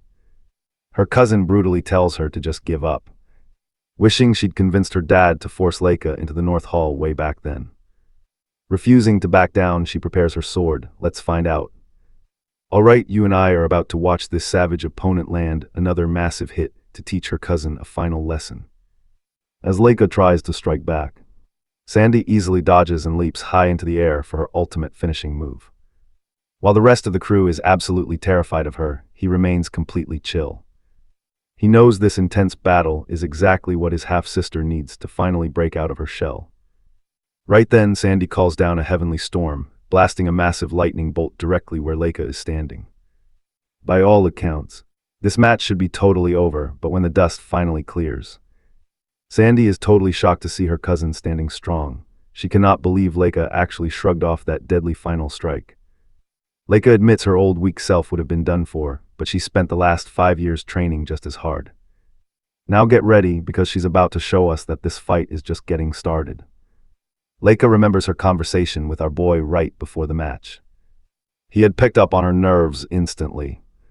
She confessed that her anxiety was all about facing her cousin. Turns out Sandy's dad was actually her mentor, the one who taught her the absolute basics of the epic Thunder greatsword style. But during sparring, Sandy always stepped in to fix her mistakes, so really, Sandy was her mentor too. On top of that, Leica had never beaten her once. She figured if she had been grinding hard for the last 5 years, her cousin must have been doing the exact same thing, making a win seem impossible. To clear her mind, he told her to remember those 5 years. Although those memories were bitter and made her frown, he pointed out her biggest weakness, always letting her emotions take over in a fight. He reminded her that their training together was all about keeping a cool head. All she had to do was stay calm while watching her mentor's every move. Leica still had her doubts, wondering if that would actually be enough. But we both know his training is about to show real results right now. He assured her that her talent for reading an opponent's moves was the real deal. Plus, he also insisted that she should be confident simply because she was trained by a beast like him. There was absolutely no reason to stress over past wins or losses anymore. Her face softened as she realized how easy he made everything sound, and she finally started to cool down. Right before she stepped onto the battlefield, he gave her one final piece of advice. Since Sandy was the one who showed her the original moves, Leica could level up even further just by analyzing the upgraded version of her mentor's style. Back in the present, Leica is actually analyzing Sandy's Thunder greatsword moves. She purposely tanked those earlier attacks just to study how her former mentor wields her magic. Suddenly, Leica rushes right at a totally confused Sandy, whose eyes go wide when she realizes her cousin is moving at crazy speeds. The blonde princess charges forward, forcing Sandy to brace herself against a coming thunder needle. Without even giving her a chance to read the play, Leica follows up with a lightning slash. She finally reveals that this is the tempo switch that Sandy always mastered, but was the one piece Leica was missing. Now she gets it completely and is pulling it off mid-battle. And trust me, you and I are going to love seeing her teacher's mind get absolutely blown. Alright, you and I are about to watch everyone's jaws drop as his movements completely shift. Seka admits that clashing with someone using the exact same style is the ultimate way to learn. When they ask him why he changed things up, he explains he just copied Sandy's moves and mastered them right there on the fly. This only worked because they had trained to break down an opponent's moves while taking the hits head-on. He tells Rick that even though his lady usually gets hot-headed during a fight, she has leveled up enough to stay chill and actually read her opponent. Meanwhile, Sandy is absolutely refusing to back down, thinking that Leica's style is nothing but a cheap, rushed copycat version. She blasts another lightning bolt, wondering if she is really getting overpowered. No way, she tells herself, remembering her own brutal training. But Leica rushes in, showing her the absolute peak strength of the legendary Thunder sword arts. Now pay attention to this stroke. His celestial thunder is the finisher, leaving the arena buzzing with electricity. Before going down, her old mentor chuckles and admits that Leica really has grown stronger. The match is officially over, and East Hall takes the win. Vanel spots our main guy sitting all the way across the room. Meanwhile, the crew rushes over to him, knowing he is definitely not happy about missing his chance to fight. Lake mentions that if she had lost, he would have been the one fighting them. When asked if she knows the guy, she says she doesn't know him personally, but points out he is legendary enough to be called the ultimate prodigy of the Vanblade family. Deep down, our guy admits this dude is way ahead of the other fighters. Even for him, the outcome of a match against this guy is a total mystery. Just then, the captain steps up and announces that even though East Hall claimed the win, hold on, guys, the matches are actually going to keep going. Even Merlin chimed in, saying the whole event should be over. Ardut suspects there is some shady motive, but shrugs the feeling off. After all, he finally gets the exact matchup he wanted, and that is plenty for him. A bit later, both fighters for the 7th round finally face off. The genius prodigy straight up admits his Hall already lost the tournament. But he is still itching for a fight. Honestly, our hero is a little thrown off by how badly this guy wants to clash, but Aegis explains it is only natural he is curious. After all, he represents the East Wing while a powerhouse like Leica follows his lead. The fact that our main guy is officially just a 2-star rank makes the challenge even more tempting. Our guy pauses for a second, then smirks, admitting he feels the exact same way. Out of everyone here, Aegis is on a completely different level. The prodigy of the century, and our boy is hyped to test that reputation. The crowd of students is absolutely buzzing as Eyes draws his sword. It has been a minute since our guy fought a serious swordsman. As the match begins, his opponent closes the gap in one single, insane step. He readies his weapon using his 1,000-leaf style, and you and I are about to see a crazy light blade strike. You and I are about to watch our hero notice Isserment's presence vanish from the blade right before impact. But he dodges just in time with a quick body twist. His opponent assumes the strike actually landed, but C simply praises the dodge and asks him to show more of his skills. Ellis switches to his wavy sword, infusing it with water affinity this time. While dodging the relentless attacks, Arjun admits this technique makes the sword's trajectory incredibly tough to read. Even so, he quickly adapts, leaping high into the air to evade a furious wave of strikes. Once again, he cannot help but praise his foe, who charges in with a lightning-fast light sword. Now pay attention, because his attack patterns are getting way harder to track. He realizes that Eyes truly deserves his title of genius. His movements are totally unpredictable. His speed and power never drop, and his ether flows flawlessly.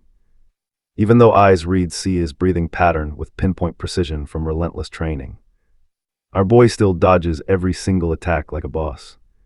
His opponent is seriously impressed, wondering what kind of insane training he went through.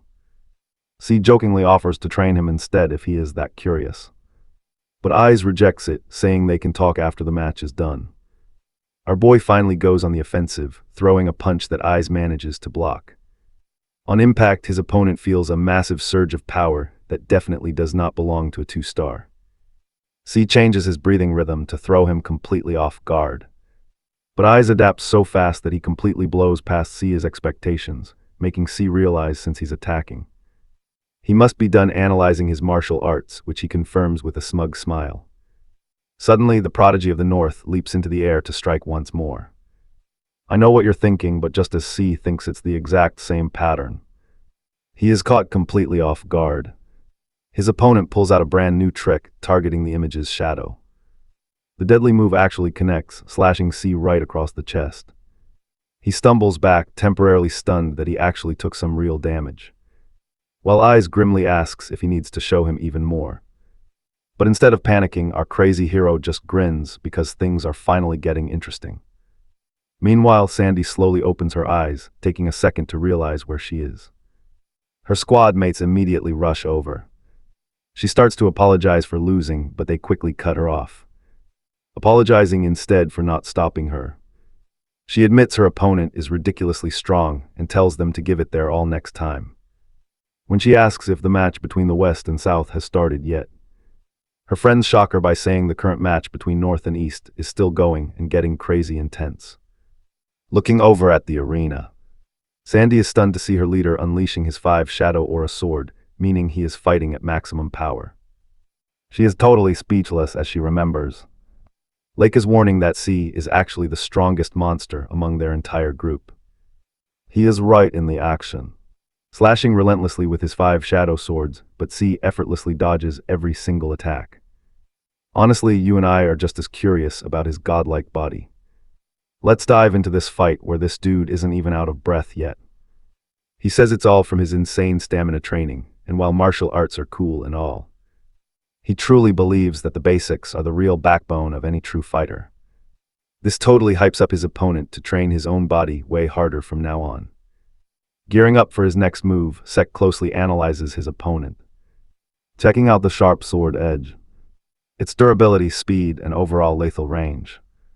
Mixed with Aiza's skills, it's still just high-low tier, but he sees huge potential for him to become a beast later on. This clash makes him realize the massive gap between 1,000 years ago and the present day. Back in the day, martial arts were all about the sheer force of the attack. The true essence of combat was channeling and shaping a single technique backed up by raw ether energy. But nowadays, ether can basically manifest and show up in absolutely everything. So yeah, mastering ether is the ultimate secret to modern martial arts. Sek easily leaps back to dodge the next incoming strike. Watch closely as he gets super hyped, countering every single attack thrown his way. He's so locked into reading techniques that his body just reacts on pure instinct. To him, it's mind-blowing to see how much things have changed over a whole millennium. By now, Aiz also realizes our guy's power is on a whole different level from regular humans. Meanwhile, Lengus is totally stressed since this match has lasted 2 whole hours. I know what you're thinking, but Lake admits they are both total freaks and the end is close. Aiz asks him if he has been watching his every single move, which he totally confirms, saying he is having a blast and his opponent feels the exact same way.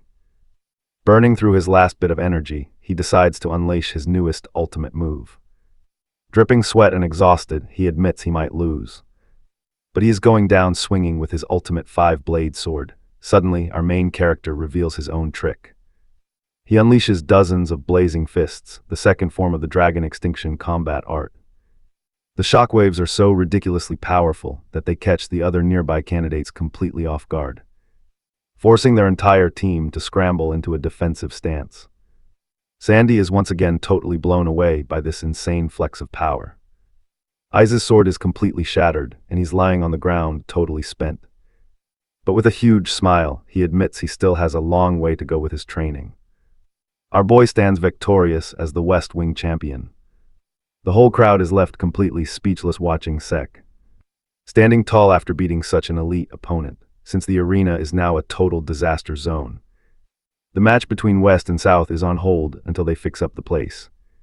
His squad is cheering his victory while Leica teases him, saying he definitely earned his monster nickname by wrecking the entire arena again. Sek tells her to chill with the attitude since they secured the win anyway. Then they start discussing the upcoming battle between West and South. He knows Vanel is solid, but he hopes the South fighter is strong enough to keep it interesting. Trust me, he is totally wrong. The match turns out to be a total blowout, ending in a miserable beatdown for the South. Bonus chapter time. Alright, you and I are jumping right back in as Sek nervously admits he totally trashed the arena. He figures it will take forever to fix. But Liu's points out the whole place is built from a rare stone called ether light. Pump some ether into it and the stone fixes itself right up. Sek is totally blown away by this magic rock. Meanwhile, Matrix still feels like something is way off. Even for a top-tier fighter, Lila Sun got absolutely destroyed in a completely one-sided match. Still, with the crowd waiting and zero proof of cheating, he has to declare West Hall the winners, setting the stage for them to clash with East Hall in just 1 hour. Over at North Hall, everyone is absolutely panicking. Like stares at the floor, completely shocked by Lila's sudden downfall. Sek shares his doubts, pointing out that the raw strength gap between those two fighters just wasn't big enough for that kind of brutal beatdown, and we both know it. To him, something was fundamentally wrong with this match. Lila's internal energy flow seemed sluggish and totally broken, like she was wading through deep mud. He spots the referee's face and realizes he is not the only one smelling a rat. His teammates immediately launch into a heated argument. Even though Vanel is the top contender, that insanely easy win leaves a bad taste in everyone's mouth. Selene points out how creepily fast it all happened. But Merlin shrugs, reminding us that this is our very first look at the rival hall's heavyweights. Rick adds that Vanel is supposedly on the exact same level as C and Leica, which makes Langus admit that the entire West Hall team is loaded with dangerous opponents. Hearing this, both seniors feel a fresh wave of regret over their previous losses. But Sek sees their eyes light up with a fiery new resolve to win next time. He is super proud of their fighting spirit, but soon looks back at Leica. The fact she couldn't detect the disruption in Leela's ether clearly has her rattled. Wants to help, but without knowing what Vanel is actually doing, he keeps his distance. Meanwhile, Lengus tries to comfort her, but she ignores him and walks away to be alone. After a bit, she sits by a fountain, letting the splashing water drown out her dark thoughts. She knows Leela better than anyone else. Leela wouldn't even let someone like Sake walk away without a scratch, let alone Vanel. That easy win reeks of a trap. Her mind flashes back to childhood, remembering the day Vanel crushed her when she was only 5 years old. She wants to avenge that. But when she realizes Sake is the one fighting him next, a massive wave of relief washes over her. She absolutely hates herself for feeling this way, because it is basically admitting she already lost. The moment is cut short when Vanel approaches with his crew, mocking her bitter expression. He doesn't waste any time on small talk, immediately reminding her of the high chance she will end up as his wife if he takes the chief spot. Leica snaps back, claiming she is the one destined to lead, but the confidence in her voice is shaky. The older candidate just laughs softly and whispers directly into her ear, reminding her how easily he crushed Leela, and trust me, we both know she is completely outmatched. Check it, he grabs her shoulder, getting all dark and creepy as he warns her to just surrender now if she wants him to play nice later. With a totally disgusted growl, she breaks away and storms off, once she is finally out of sight. Vanel turns to his partner to make sure their evil scheme is still on, especially their secret plan to handle Zik. Alan suggests striking fast, especially since our boy just showed out by absolutely crushing Ellis. Vanel agrees but admits that Zik is pretty damn sneaky, maybe even enough to set a trap. He realized our boy was taking hits on purpose during that previous match with Aegis, so they should exploit his recklessness. He's not letting some illegitimate brother steal his spotlight, and as far as he is concerned, this win is already in the bag. An hour later. Now watch closely, the big East versus West match is starting, and Rick is stepping up first. Beside him, Merlin is completely zoning out, realizing that even though they are the oldest, they totally feel like the weakest links compared to those absolute powerhouses representing the West Wing. The sheer intimidation factor is terrifying him, making him seriously doubt if they can even win. Those dark thoughts get chopped real quick when Zik smacks him on the head for overthinking and letting his fighting spirit turn into mush. He points out that he is basically playing to lose. He tells him to aim for victory, no matter how overpowered the enemy is, and to trust the training they have put in. Once Rick starts hyping himself up again, Zik tells him to drop his shoulders. He explains that the great strength fist art needs power concentrated in a single spot. If his body stays that stiff, all that energy just scatters. I know what you're thinking, but Rick is actually hyped now, yelling that he is totally gonna win as Zik heads back.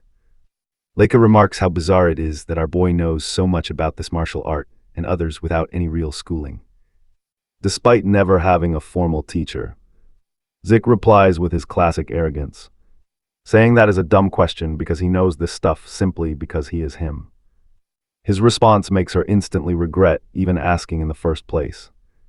In the arena, Rick faces an opponent who has already proven to be a straight-up beast, but this time, Rick is locked in. The rival glares, laughing at his confidence and rubbing his past defeat in his face. He confidently fires back that he is not the same weakling he used to be, which only earns him a smug smirk from the other guy. The very next second, Matrick calls the start of the fight. The opponent rushes in, refusing to believe Rick could have leveled up in just a couple of hours. He strikes with his battle mantis dagger style, unleashing a vicious mantis slash technique. Rick blocks the strike by crossing his arms, coating them in aura. Seeing this, his opponent laughs, mocking him that he won't be able to handle what is coming next. He follows up with a devouring swarm attack that hits Rick so hard he screams in absolute agony.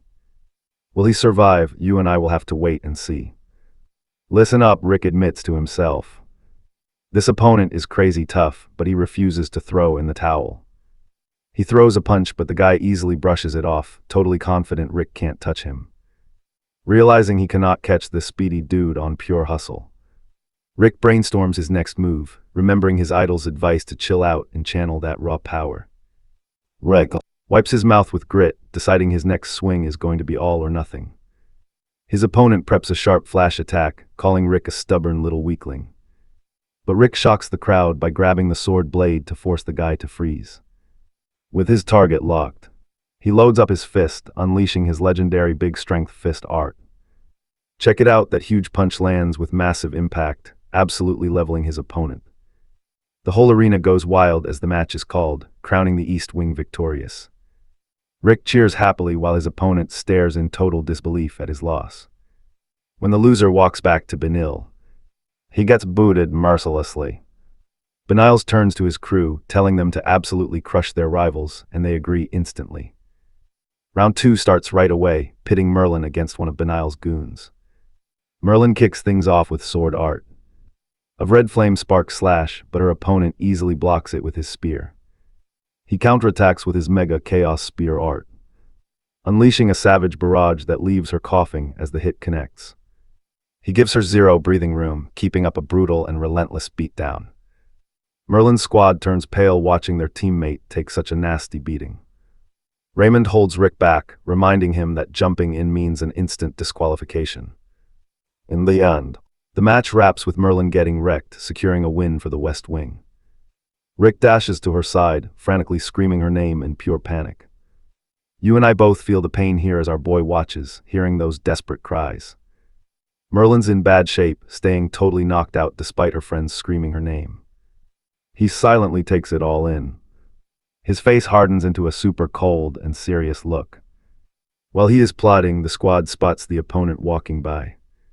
Rick demands answers, asking why he went so far, but the guy just shrugs it off, claiming it was a fight and he just did what it took to win.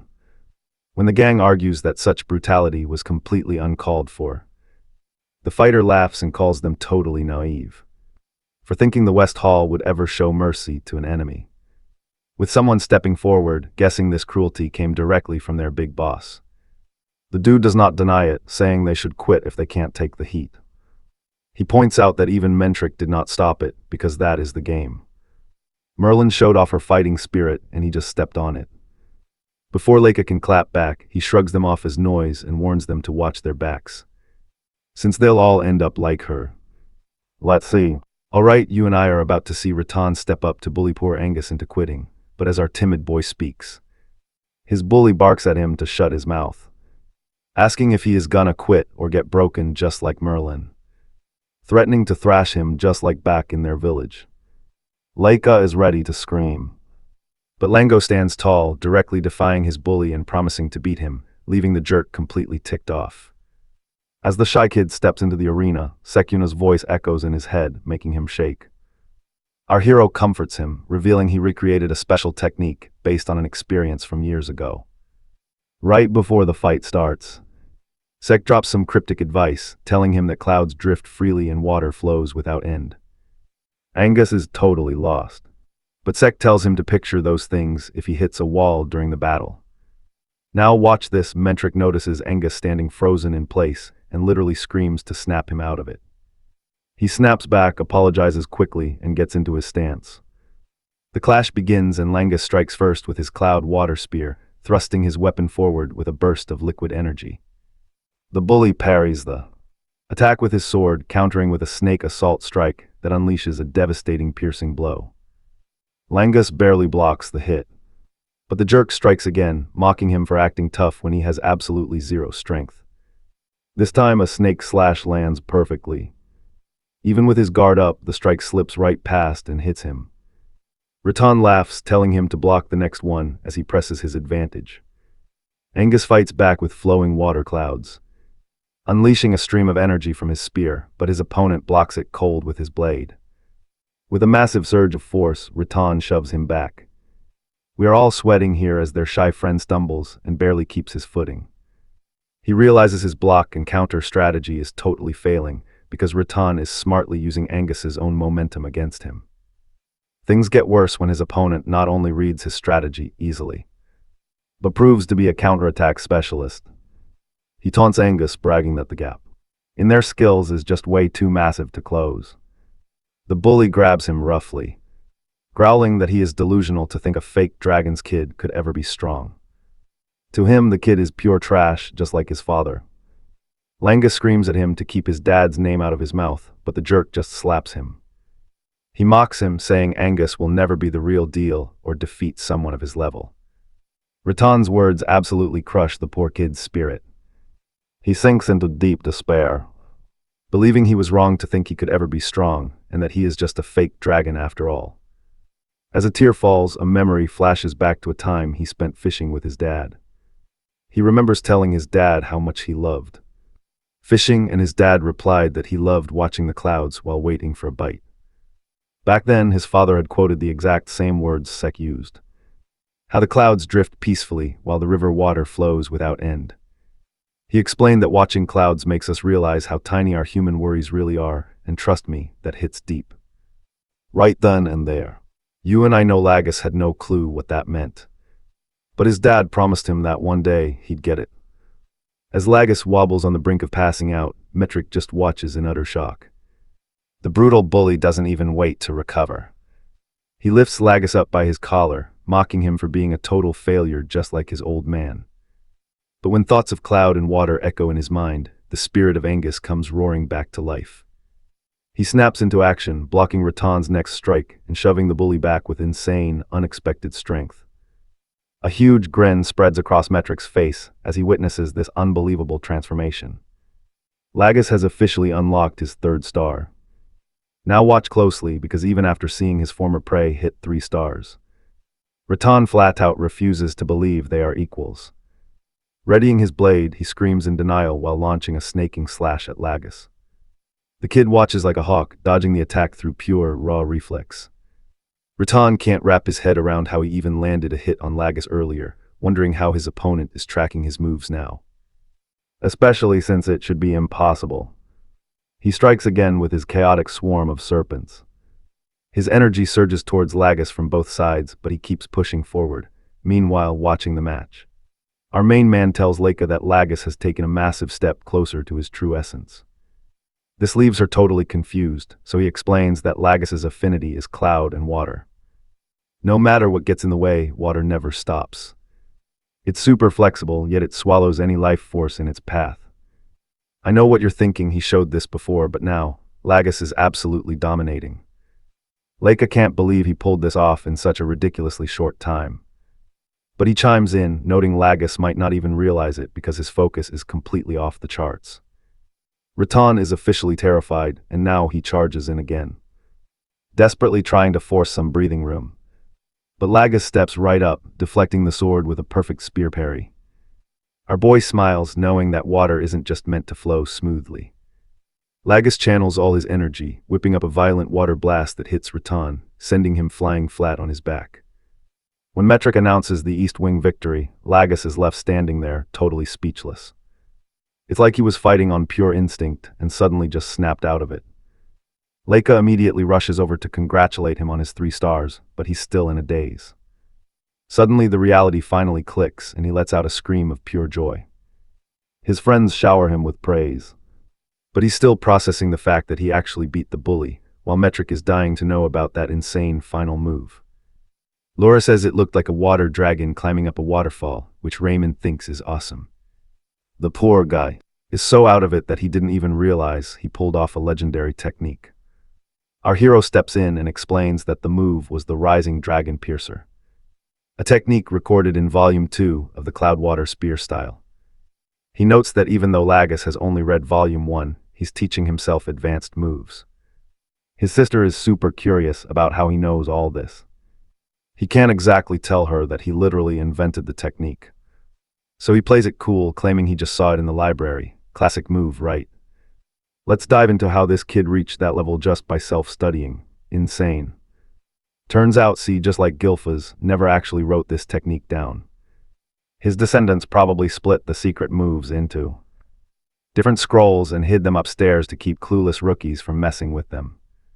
But this quiet buddy somehow managed to unlock that hidden power all on his own, which leaves everyone completely blown away by his crazy young talent. Metric quickly reminds them they have been chatting for way too long. Selene apologizes since it is finally her turn to fight. The East Wing crew is absolutely hyped up and riding high after that sweet win by Langus. But the West Wing goes completely feral, which leads to Selen getting wrecked in the very next match. But during the fifth match, Raymond shows what he is made of and wins. Now we are hitting the second half. Selen is bummed about her loss, wishing they had already locked in the overall victory. Leica comforts her, pointing out they still have 3 solid wins, making the trophy super close. Once she takes her match, they are bringing home the crown. When our main guy asks if she is doing okay, she says she is fine, though he is standing way too close, before promising she will win. But as she walks out, pay attention, because Sick feels something is wrong. The loser from the West Wing gets a warm welcome, which is just a hard kick from Alan, who mocks him for being a useless pawn in their boss's game. Once he is done taking out his anger on his own teammate, he brags that winning this match will swing everything in their favor. Hearing that trash talk, Leica steps right up and claims the victory already. With that, the fight between East Hall and West Hall kicks off. Both fighters draw their swords. Our heiress immediately leaps into the air to strike first, and Alan is visibly sweating bullets already.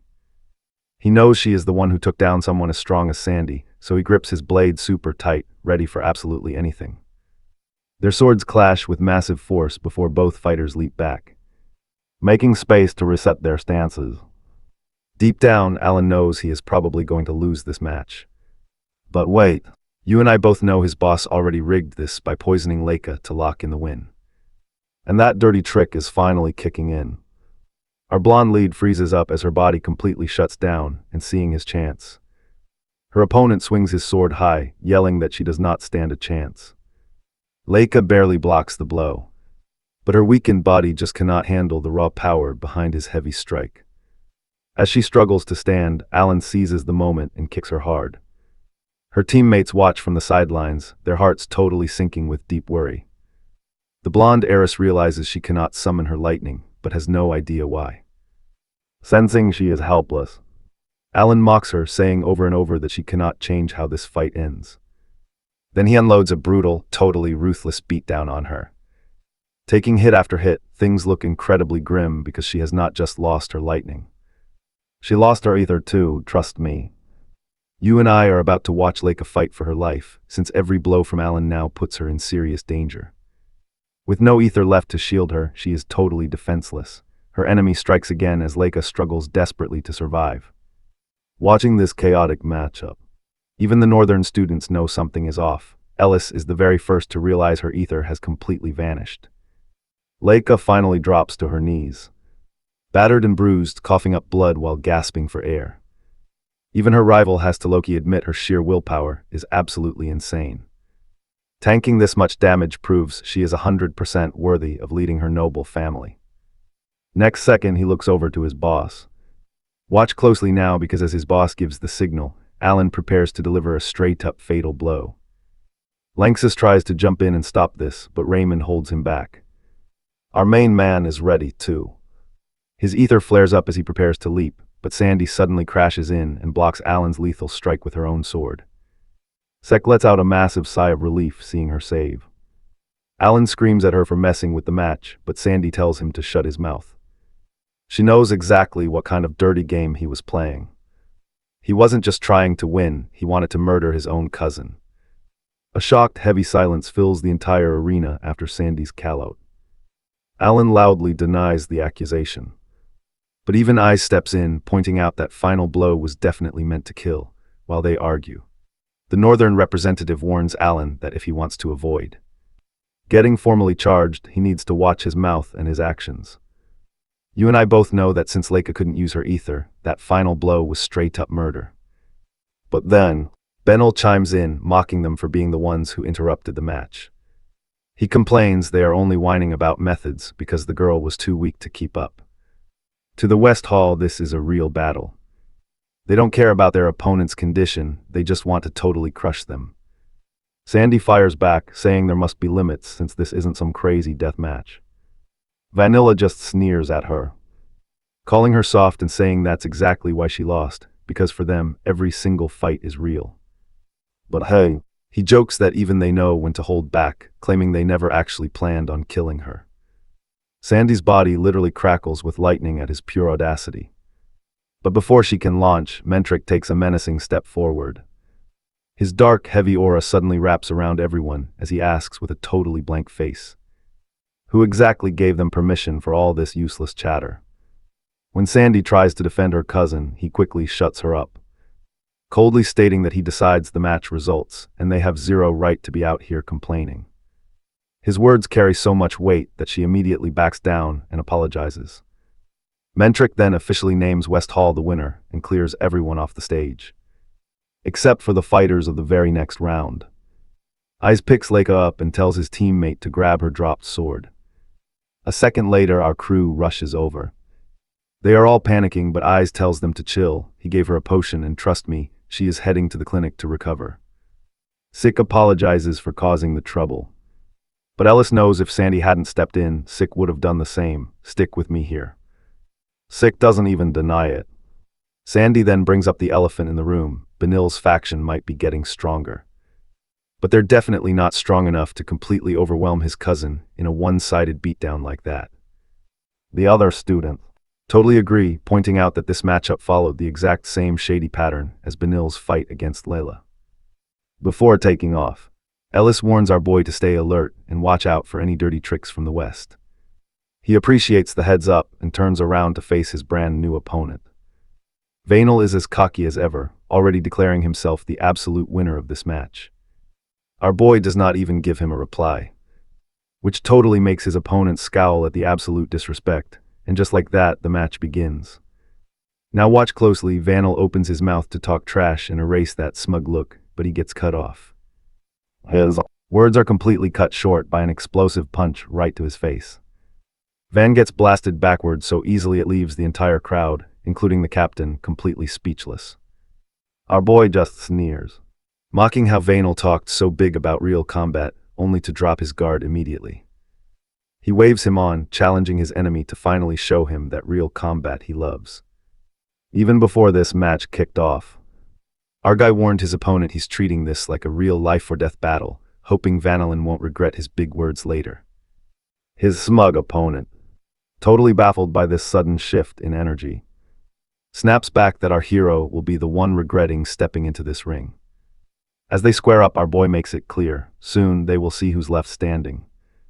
Now as Benil goes stumbling back to the very edge of the arena, his lackey screams out in sheer shock, unable to believe his boss got knocked down so easily. You saw that right. Vanel stares at our boy, absolutely stunned that he's completely unharmed, even though Vanel has cranked his defenses all the way to the max. Our boy stays completely chill, his eyes tracking every single one of Vanel's movements. He figures out Benil is a wind element user, likely hailing from one of the great noble families specializing in wind magic. His half-brother is absolutely furious, but our hero just mocks him, asking how it feels to finally taste the real battle he was bragging about. He hurls another insult at his arrogant half-brother, fully aware of his power limits as he launches an attack. Furious Vanel is about to scream something back, but with a lightning-fast flash of movement, our boy instantly teleports behind him to strike his blind spot, but this time the cheat manages to block. Even so, his eyes go wide with pure confusion. He can't comprehend how someone of his status is being toyed with so effortlessly. Before he can even process that thought, Sick appears right in front of him, mocking Vanel and telling him that spacing out like this is a total rookie mistake in a real fight, right before burying a fist deep into his gut. Wild, right? You and I see Daniel collapse, coughing blood. Our boy looks down with a blank stare, coldly stating he could have ended him 3 times already.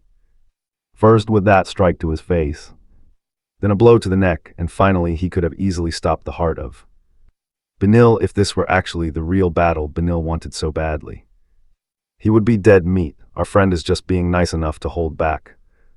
Before the poor Western boss can even process what is happening, our boy delivers a brutal kick straight to his chin, coldly announcing that playtime is officially over. It is time for Vanel to face a real battle. The Northern elites are completely stunned by this display. Even Aiz has to admit their past clash with C was just a friendly spar. In a real fight, this kid is a ruthless monster. As his opponent groans in pain and struggles to stand, C remembers how incredibly stupid those Westl guys are. Do they seriously think a real battle is just crushing enemies? while their instructors watch over them and healing potions are on standby. Trust me, Sek knows they have no clue what a real life or death fight is like. Vanilla weakly tries to silence him, but C keeps pointing out they are just masking their own weakness with cruelty. Fueled by boiling rage, Vanil screams at him to shut up as his ether spins violently, leaving the audience totally tense. Wondering what happens next, Vanil sneers, calling C a mere lowborn brat who dares to lecture him. Despite the furious ether rushing toward him, C stays completely cool. He looks at his opponent like a kid throwing a rebellious tantrum, openly challenging him to go ahead and vent all his frustration on him. Furious, Benil screams at him to stop acting like he knows everything. He unleashes his Storm Blade technique. Pay attention here, a massive ether storm explodes, threatening to crush C on the spot. But C gracefully leaps into the air, easily dodging the entire disaster. On the flip side, his enemy only needs one touch to land his trick on our boy. Meanwhile, the crowd is struggling to even watch the match go down. That is because Vanil is using the wind aura of the Faffel family, making his attacks almost completely invisible to the naked eye. Sandy comments that such a sly power fits the F-Phil family perfectly, earning a quick scolding from his friend. Though even he has to admit this barrage of invisible attacks is a dirty trick.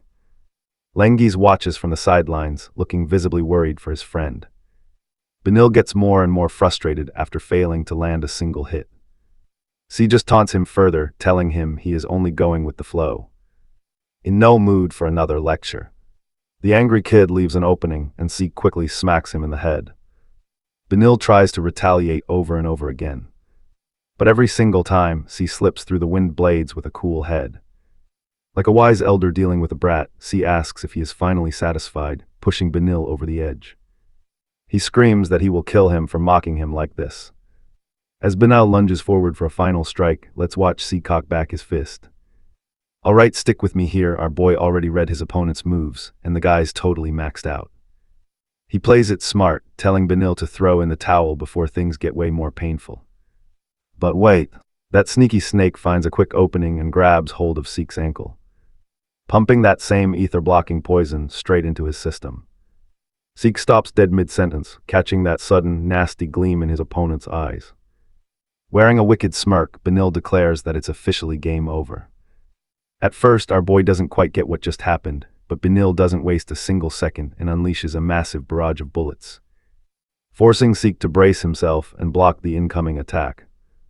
On the sidelines, now watch closely, his friends are watching, and Eyes is the first to spot a weird shift in Seek's aura.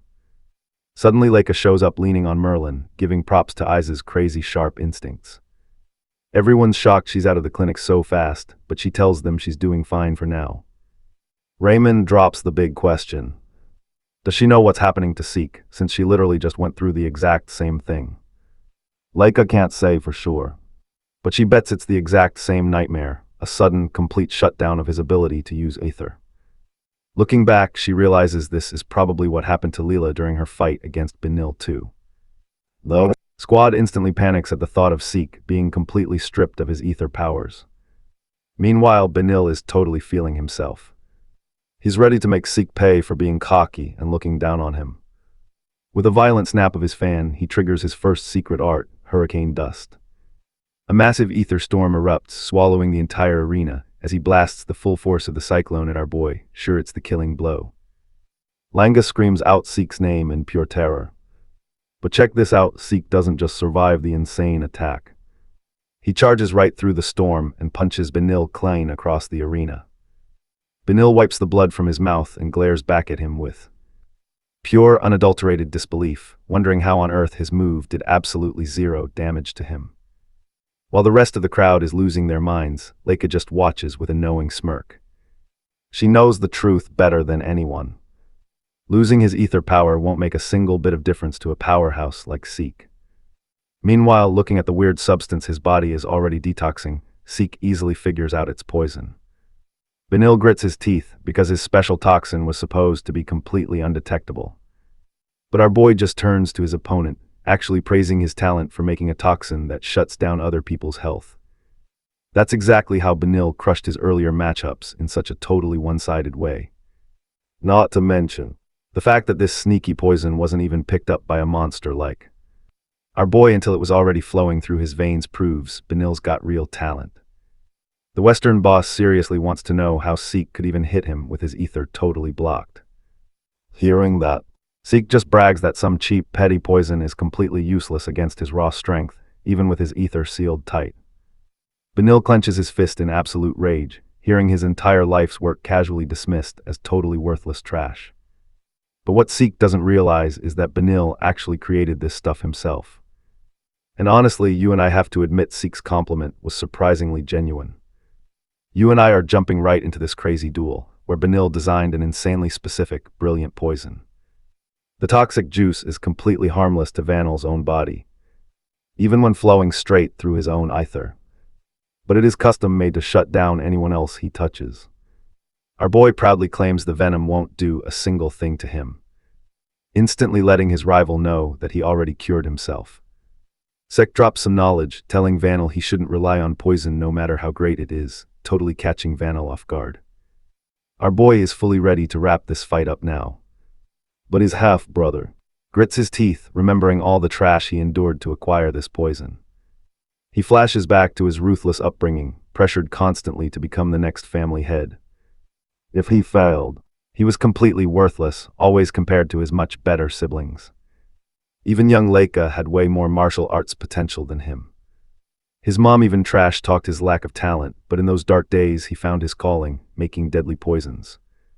He used toxins to chase the top spot, just to win his mother's approval. Furious, he charges Sek, screaming about his struggle of always being compared. Get ready for this, he lunges forward for a strike, but Seek effortlessly catches his hand mid-swing. Sek's grip is so ridiculously strong, it forces Benil to drop his weapon. The whole crowd is stunned, wondering what he plans to do next. Benil is still completely obsessed with the idea that any method goes, meaning he absolutely has to win. Since his actual combat skills suck, he doubles down, whipping out a needle loaded with a super lethal brew. It is so deadly that even he, the creator, cannot fully cure it, not even caring if he inhales some fumes to claim victory. But his dark thoughts are cut short when, believe it or not, Sek is holding that exact same needle, asking if this is his best shot. Vanel is so terrified that he literally freezes in shock, unable to comprehend the absolute monster he is up against. Our boy steps up, grabs his shoulder, and tries to teach him what it actually means to be a true martial artist. Having raw talent or blocking ether does not matter, nearly as much as the sheer will to win, at least in Sek's book. Plus, he tells him he was totally wrong about having zero martial arts talent. Truth is, he just picked the wrong weapon. A guy like him needs a longer handle, like an umbrella, leaving Vanel completely baffled. Sek points out that throughout history, things like fans and umbrellas have been deadly weapons. Literally anything can be used to wage war. His half-brother is way too stunned to speak, while Sek lectures him on finding a unique fighting style that actually fits. Our boy tells him to stop whining about talent if he wants to be a true warrior. He was right that anything goes in battle to secure victory and protect your friends. Trust me, his mindset is solid, he is just using it in the wrong place, leaving his half-brother completely and utterly speechless. Look, a hand reaches out, offering to guide him and build strength. Vanel cannot believe it, but Seek reminds him he is already stronger, which proves his insane experience. Seeing the guy hesitate, Seek promises that under his wing, he will train him so hard he won't even have time to cry about lacking talent. But his half-brother is still a bit hesitant, thinking this deal sounds way too good to be true.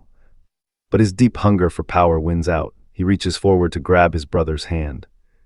But wait, now pay attention before their hands touch. Seek remembers they are still in a match. He literally punches Benil out cold to officially end this fight. His opponent can totally join him after the match is done. The captain calls the match, having noticed how Seek cleared that poison. In a split second, he declares the East Wing the winner, and Seek's crew goes absolutely wild. Even the Northern elites are hyped to see him win.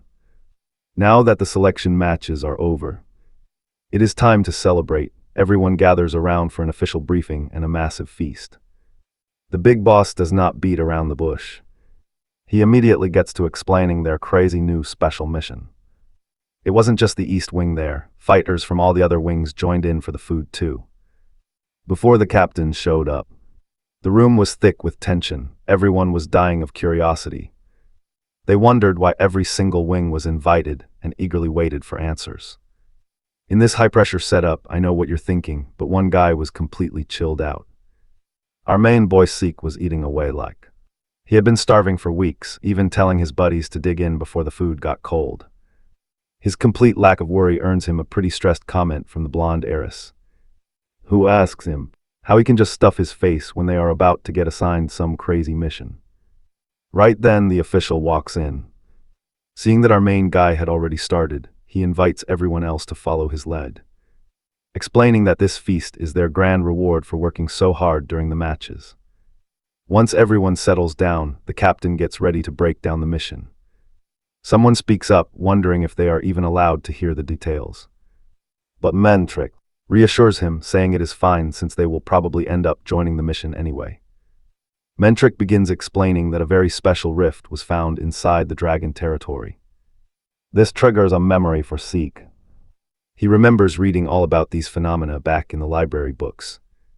Mantrick continues, saying that while they might know the basics of rifts, this one is totally different and cannot be cleared normally. When Leica asks for some clarification, Mantrick explains the rift's specific rules. Only people with a rank of 3 stars or lower can enter. Anyone with a rank of 4 stars or higher is forcefully pushed back by the rift's barrier. And that is where we leave it. Not even the family heads can enter. Let's dive in. The dragon family has plenty of 3-star soldiers, but they are currently short-handed due to a sudden surge of rifts appearing in their territory, which is why the responsibility falls entirely on the students. Then he drops the ultimate bombshell. There is a very high chance this rift contains magical water, the vital substance needed to awaken mana. The entire room goes dead silent in shock. With wide eyes, C asks for confirmation about what this water does. Mantrick nods. The water can actually convert mana ether, making a person capable of wielding true magic. Sia's eyes literally turn into stars just thinking about it. Mantrick adds that of the 8 great families, 7 own a magic spring except the dragons. This mission is not just some chore. This is the most crucial mission in their history, meaning failure is absolutely not an option. But stick with me, there is a huge catch. The rift is right on the border of the Cerberus family, who will definitely try to grab it too. This explains why the selection matches were so insanely intense. They needed the 7 most capable 3-star warriors. She assumes that since the East Wing won, they simply take the prize. But Mantrick throws another curveball. Any of the participants can be chosen as one of the 7 candidates. This is why the matches were not just about winning. They were meant for everyone to see each other's strengths and martial styles to build a balanced squad. Mantrick then turns to Sek and grants him the right to choose the members of this elite squad. When Sek Kado hesitates, Mantrick reminds him that as the winning East Wing representative, it is his duty. You saw that coming, right? C never wanted to lead, so he immediately dumps it on Leica. She hesitates, but C drops an ultimatum. If she does not pick, he will do it and only select himself. Knowing Sek's completely wild nature, an annoyed Leica realizes she had better just do it herself. C points out that as the main candidate, this is good practice to judge people's true worth. Mantrick pulls Seek aside, asking if he is sure about handing over this immense power to Leica, especially since leading a mission as successful as this would practically guarantee Sek the spot of family head. Sek simply shrugs his shoulders. To everyone's absolute shock, he announces he has 0 interest in becoming the family head. As they stare at him like he has grown a second head, he explains his personal goal of reaching the peak of martial arts is way more valuable than some political seat. As Leica starts picking the team, the scene shifts. Over at the Cerberus family, the boss gets news about this special rift and is absolutely furious. He calls the dragon family mere lizards and screams at his subordinates for the late report. His man explains they were totally tricked by the dragon family decoys. The Cerberus chief realizes that if the dragons are heading deep into the forest, something massive is inside that rift, and trust me, they just confirmed it is the magical water. He demands to know the entry conditions. When he hears about the 7-person limit of 3 stars or less, you know he is just grinning. He sees right through the dragon's shady plan to hog all the available spots. He is absolutely thrilled to find out the Elragans are so low on veterans they are sending school kids, which probably includes their royal heirs. He asks how many deception bracelets they have got left. Once he hears they have 4, he orders them all used to wipe out the Elragan heir. His lackey hesitates, warning that these rare items are hard to replace, but the boss doesn't care. To him, those rare trinkets are just gathering dust in the vault. He wants them used to brutally slaughter those young Elragan brats. And trust me, that twisted, dark smile on his face, absolutely terrifying. He is already imagining the patriarch's face when his own kids are sent back in tiny pieces. Meanwhile, back at the academy, Leica finishes handpicking the 7-member squad for this dangerous mission. Before they deploy, Zeke stands before his crew to drop some final training wisdom. He starts with Rick and Merlin, telling them to focus purely on basic physical conditioning. They need daily cardio and raw muscle building to solid-proof their martial foundation, since that is the only way they will pull off next-level powerful martial arts later on. The 2 veterans feel supercharged by this badass order and immediately lock in for the grind.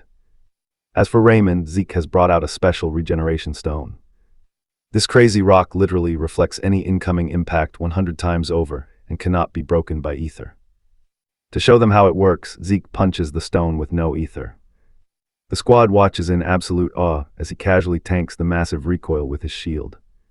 He tells Raymond to block that reflected force head-on to level up his parrying skills. Let's be real, even Celine admits she never would have thought of training like this. Next, Zeke turns to Celine, telling her to continuously slash the stone while blasting her ether power.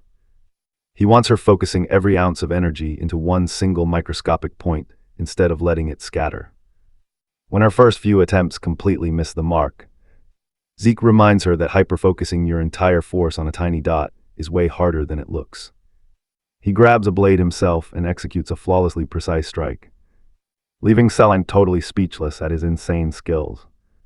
He explains that while her rapid-fire Fuka sword style relies on landing tons of quick attacks, she must learn to prioritize the absolute precision of every single hit. Finally, Zeke approaches Angus, who looks pretty terrified of what lesson is coming next. But Zeke simply pulls out a feather, using the wind technique he copied during his fight with Benil. Zeke easily makes the feather dance and spin through the air. The crew is shocked that he literally copied a super-specific Kai technique on the fly, just by fighting against it once. Zeke picks up a spear and swings it, telling Angus he needs to surrender to the flow. Angus hesitates, complaining that a feather is way too light to actually control.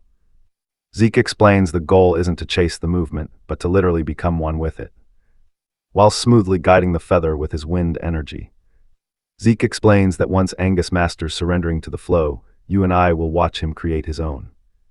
And then the blonde princess arrives to interrupt. So you and I are jumping right in as they are told to deploy immediately.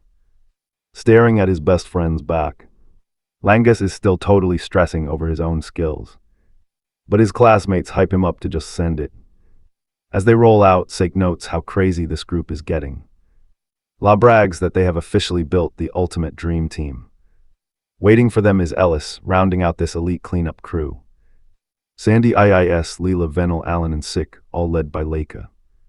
Meanwhile, Matrick briefs the big boss, Balsa, on the team moving out. Word just dropped that the rival Cerberus family also knows about this special rift. Balsa totally saw this coming, even if it happened way too fast. Luckily, his squad is already set to dive in before Cerberus can even react. A henchman warns that the enemy might just wait it out. Now pay attention, they might ambush our guys and snatch all their hard-earned loot. He wants the backup squad near the rift to group up immediately to stop this. After a quiet second, Balsa questions how strong this backup squad actually is. Matrick promises him that the group is packed with elite high-ranking 3-star warriors, who are more than ready to completely conquer that rift and destroy any Cerberus threat. When Balsa points out that Sek is only a 2-star warrior, Matrick stuns everyone by claiming that Sek could probably solo this entire operation by himself. He adds that out of all Balsa's kids, You see, he's the only one whose true depth is still a total mystery. Another goon scoffs, laughing that the guy is literally just a 2-star rank. The captain admits that's technically true, but argues that for a beast like Sek, those star ratings are just meaningless numbers that can't measure real, raw power. Then Matrick drops a massive bombshell. Sek's fighting style looks exactly like Balsa's legendary dragon-slaying art. The entire room and the boss are left completely speechless. That dragon-slaying technique is a secret, closely guarded and only passed down through generations to the actual heads of the dragon family. It's literally impossible for any ordinary person to learn. When another guy asks him if he's sure, Matrick confirms that after watching both Balsa and Sek fight, the kid's skills are already on par with his legendary dad. For a second, Matrick wonders if something else is going on, but laughs off his own wild theories. Balsa then admits that he actually had Freya dig into Sek's past a few years ago. She found absolutely zero proof that the kid had any martial arts training before entering the dragon's nest. This forces the guards to assume that Sek must have mastered these insane skills completely on his own. But the captain brings up a crazy theory they can barely believe. Could he be the reincarnation of a legendary ancestor, or maybe even the 15th generation's true head? This leaves Balsa in absolute silence, completely questioning the true nature of his own flesh and blood. The guards stare at Balsa, and we want answers too. Alright, let's dive in, though honestly, he thinks Sek being some legendary ancient progenitor is total cap. He shuts down the talk, figuring if Sek has that much insane power, then he can totally handle whatever the Cerberus family throws his way. 1 week later, Freya and her crew are waiting right at the rift's edge. She looks around for the vice-captain, who has managed to vanish yet again. Sighing at his antics, she wonders if the others will show up exactly when the selection team arrives. She immediately throws shade at them, saying they should have run faster if they wanted to get here early. Lake calmly fires back that they didn't want to burn stamina before the mission even started and asks why Freya is there. The older lady explains that she is no longer playing their teacher today. She is actually there to guard the special domain. Now watch closely, some crazy rifts leak into the real world, creating a dark domain right around the entrance. Sek inspects the dark trees closely. Pitch black inside the domain, and he spots that same dark mist from the crazy wild boar. Now he finally puts 2 and 2 together. The beast went totally wild because it was corrupted by the rift's influence. Freya lays out her job. She's there to block any interference from the Cerberus family. If the Eldragons manage to grab that magic water, their power will skyrocket, which the Cerberus family will definitely try to stop. Her gig is handling any beasts kicked out of the domain while keeping crashers away. She demonstrates how the barrier works by reaching her hand out. Her hand is instantly blasted back. This special rift only lets in 7 people ranked 3 stars or lower. Any 4-star monsters or warriors are physically blocked from entering. Let's see what happens when Sek steps up to touch it. Hearing that brute force cannot break this thing makes him want to try anyway.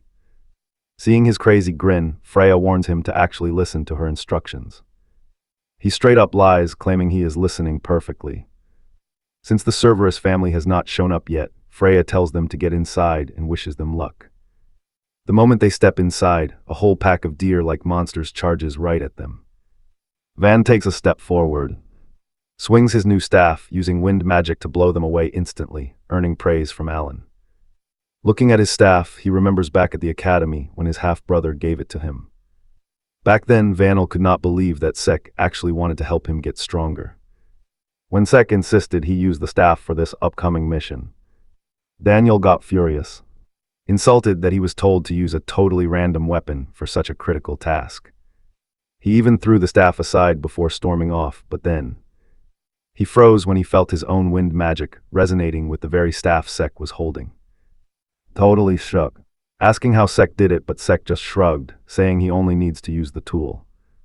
The two brothers bickered back and forth until Vanel reminded him that the original weapon suggested was just an umbrella. Since Sek couldn't find an umbrella, stick with me. Okay, you and I are jumping right in with a long staff as his best bet, even though Van complains he knows 0 staff martial arts. But our boy flexes that he already cooked up the most perfect style for himself. The legendary Phantom Wind umbrella art. Cut to the present and Vanel is bustin' out that exact style. Watching from the sidelines, the northern leader notices that Vanel's moves are way sharper than ever with his fan, and his technique matches up perfectly with that crazy wind aura. Right then, Alan nervously asks if C really created a whole customized martial art completely from scratch. C just shrugs and admits it, leaving the poor kid absolutely shook. Watch closely, not even his own leaders know who our hero really is. Meanwhile, Leela walks up to C and stares him down before asking for the real truth. Once C proudly confirms he is the creator, she just stares back in pure, mind-blown awe. But hey, not everyone is sold that easily. Sandy talks trash, claiming making a new martial art is impossible. S starts to point out that normal logic actually applies to C. But Sandy totally brushes him off, focusing all her saltiness right back on Vanel. Talk about rubbing salt in the wound. She claps back, mocking him for using poison and calling him deadweight with some weird, unknown art. And boom, cue another shouting match between the hot-headed Western and Northern students. He just tries to play peacemaker, reminding them to work together since the rift is full of unknown dangers. While the Western squad finally shuts up, Sandy keeps on hating, unable to cope with working beside the guy who tried to end Leica. She tries to drag Leela into her beef. But Layla is already over it. Only focusing on the mission, you and I can definitely agree that Leela is just built different, right? Annoyed that Leila didn't bite, Sandy aims all that frustration at her cousin. Leica admits she isn't as chill as Lila, but she picked this crew purely for the skills needed to win. Alan jokes that Leica seems way smarter than Sandy, which almost triggers Sandy into throwing hands again. Leica watches all this petty drama with growing concern. But C is already analyzing how this team vibes. A squad filled with people who do not trust each other is a recipe for disaster. But flip side, if they can learn to accept who they really are, they might actually make killer teammates. They finally make it to the rift, which literally looks like a giant crack in space. Leica warns everyone to stay locked in as they get ready to step into the unknown. Unlike the rest, C is actually hyped. But right as they step toward the rift, our boy senses a mysterious presence. Someone else has slipped into this domain right behind them. Leela asks if something is wrong, but he ignores it. Trust me, you and I need to see what happens next.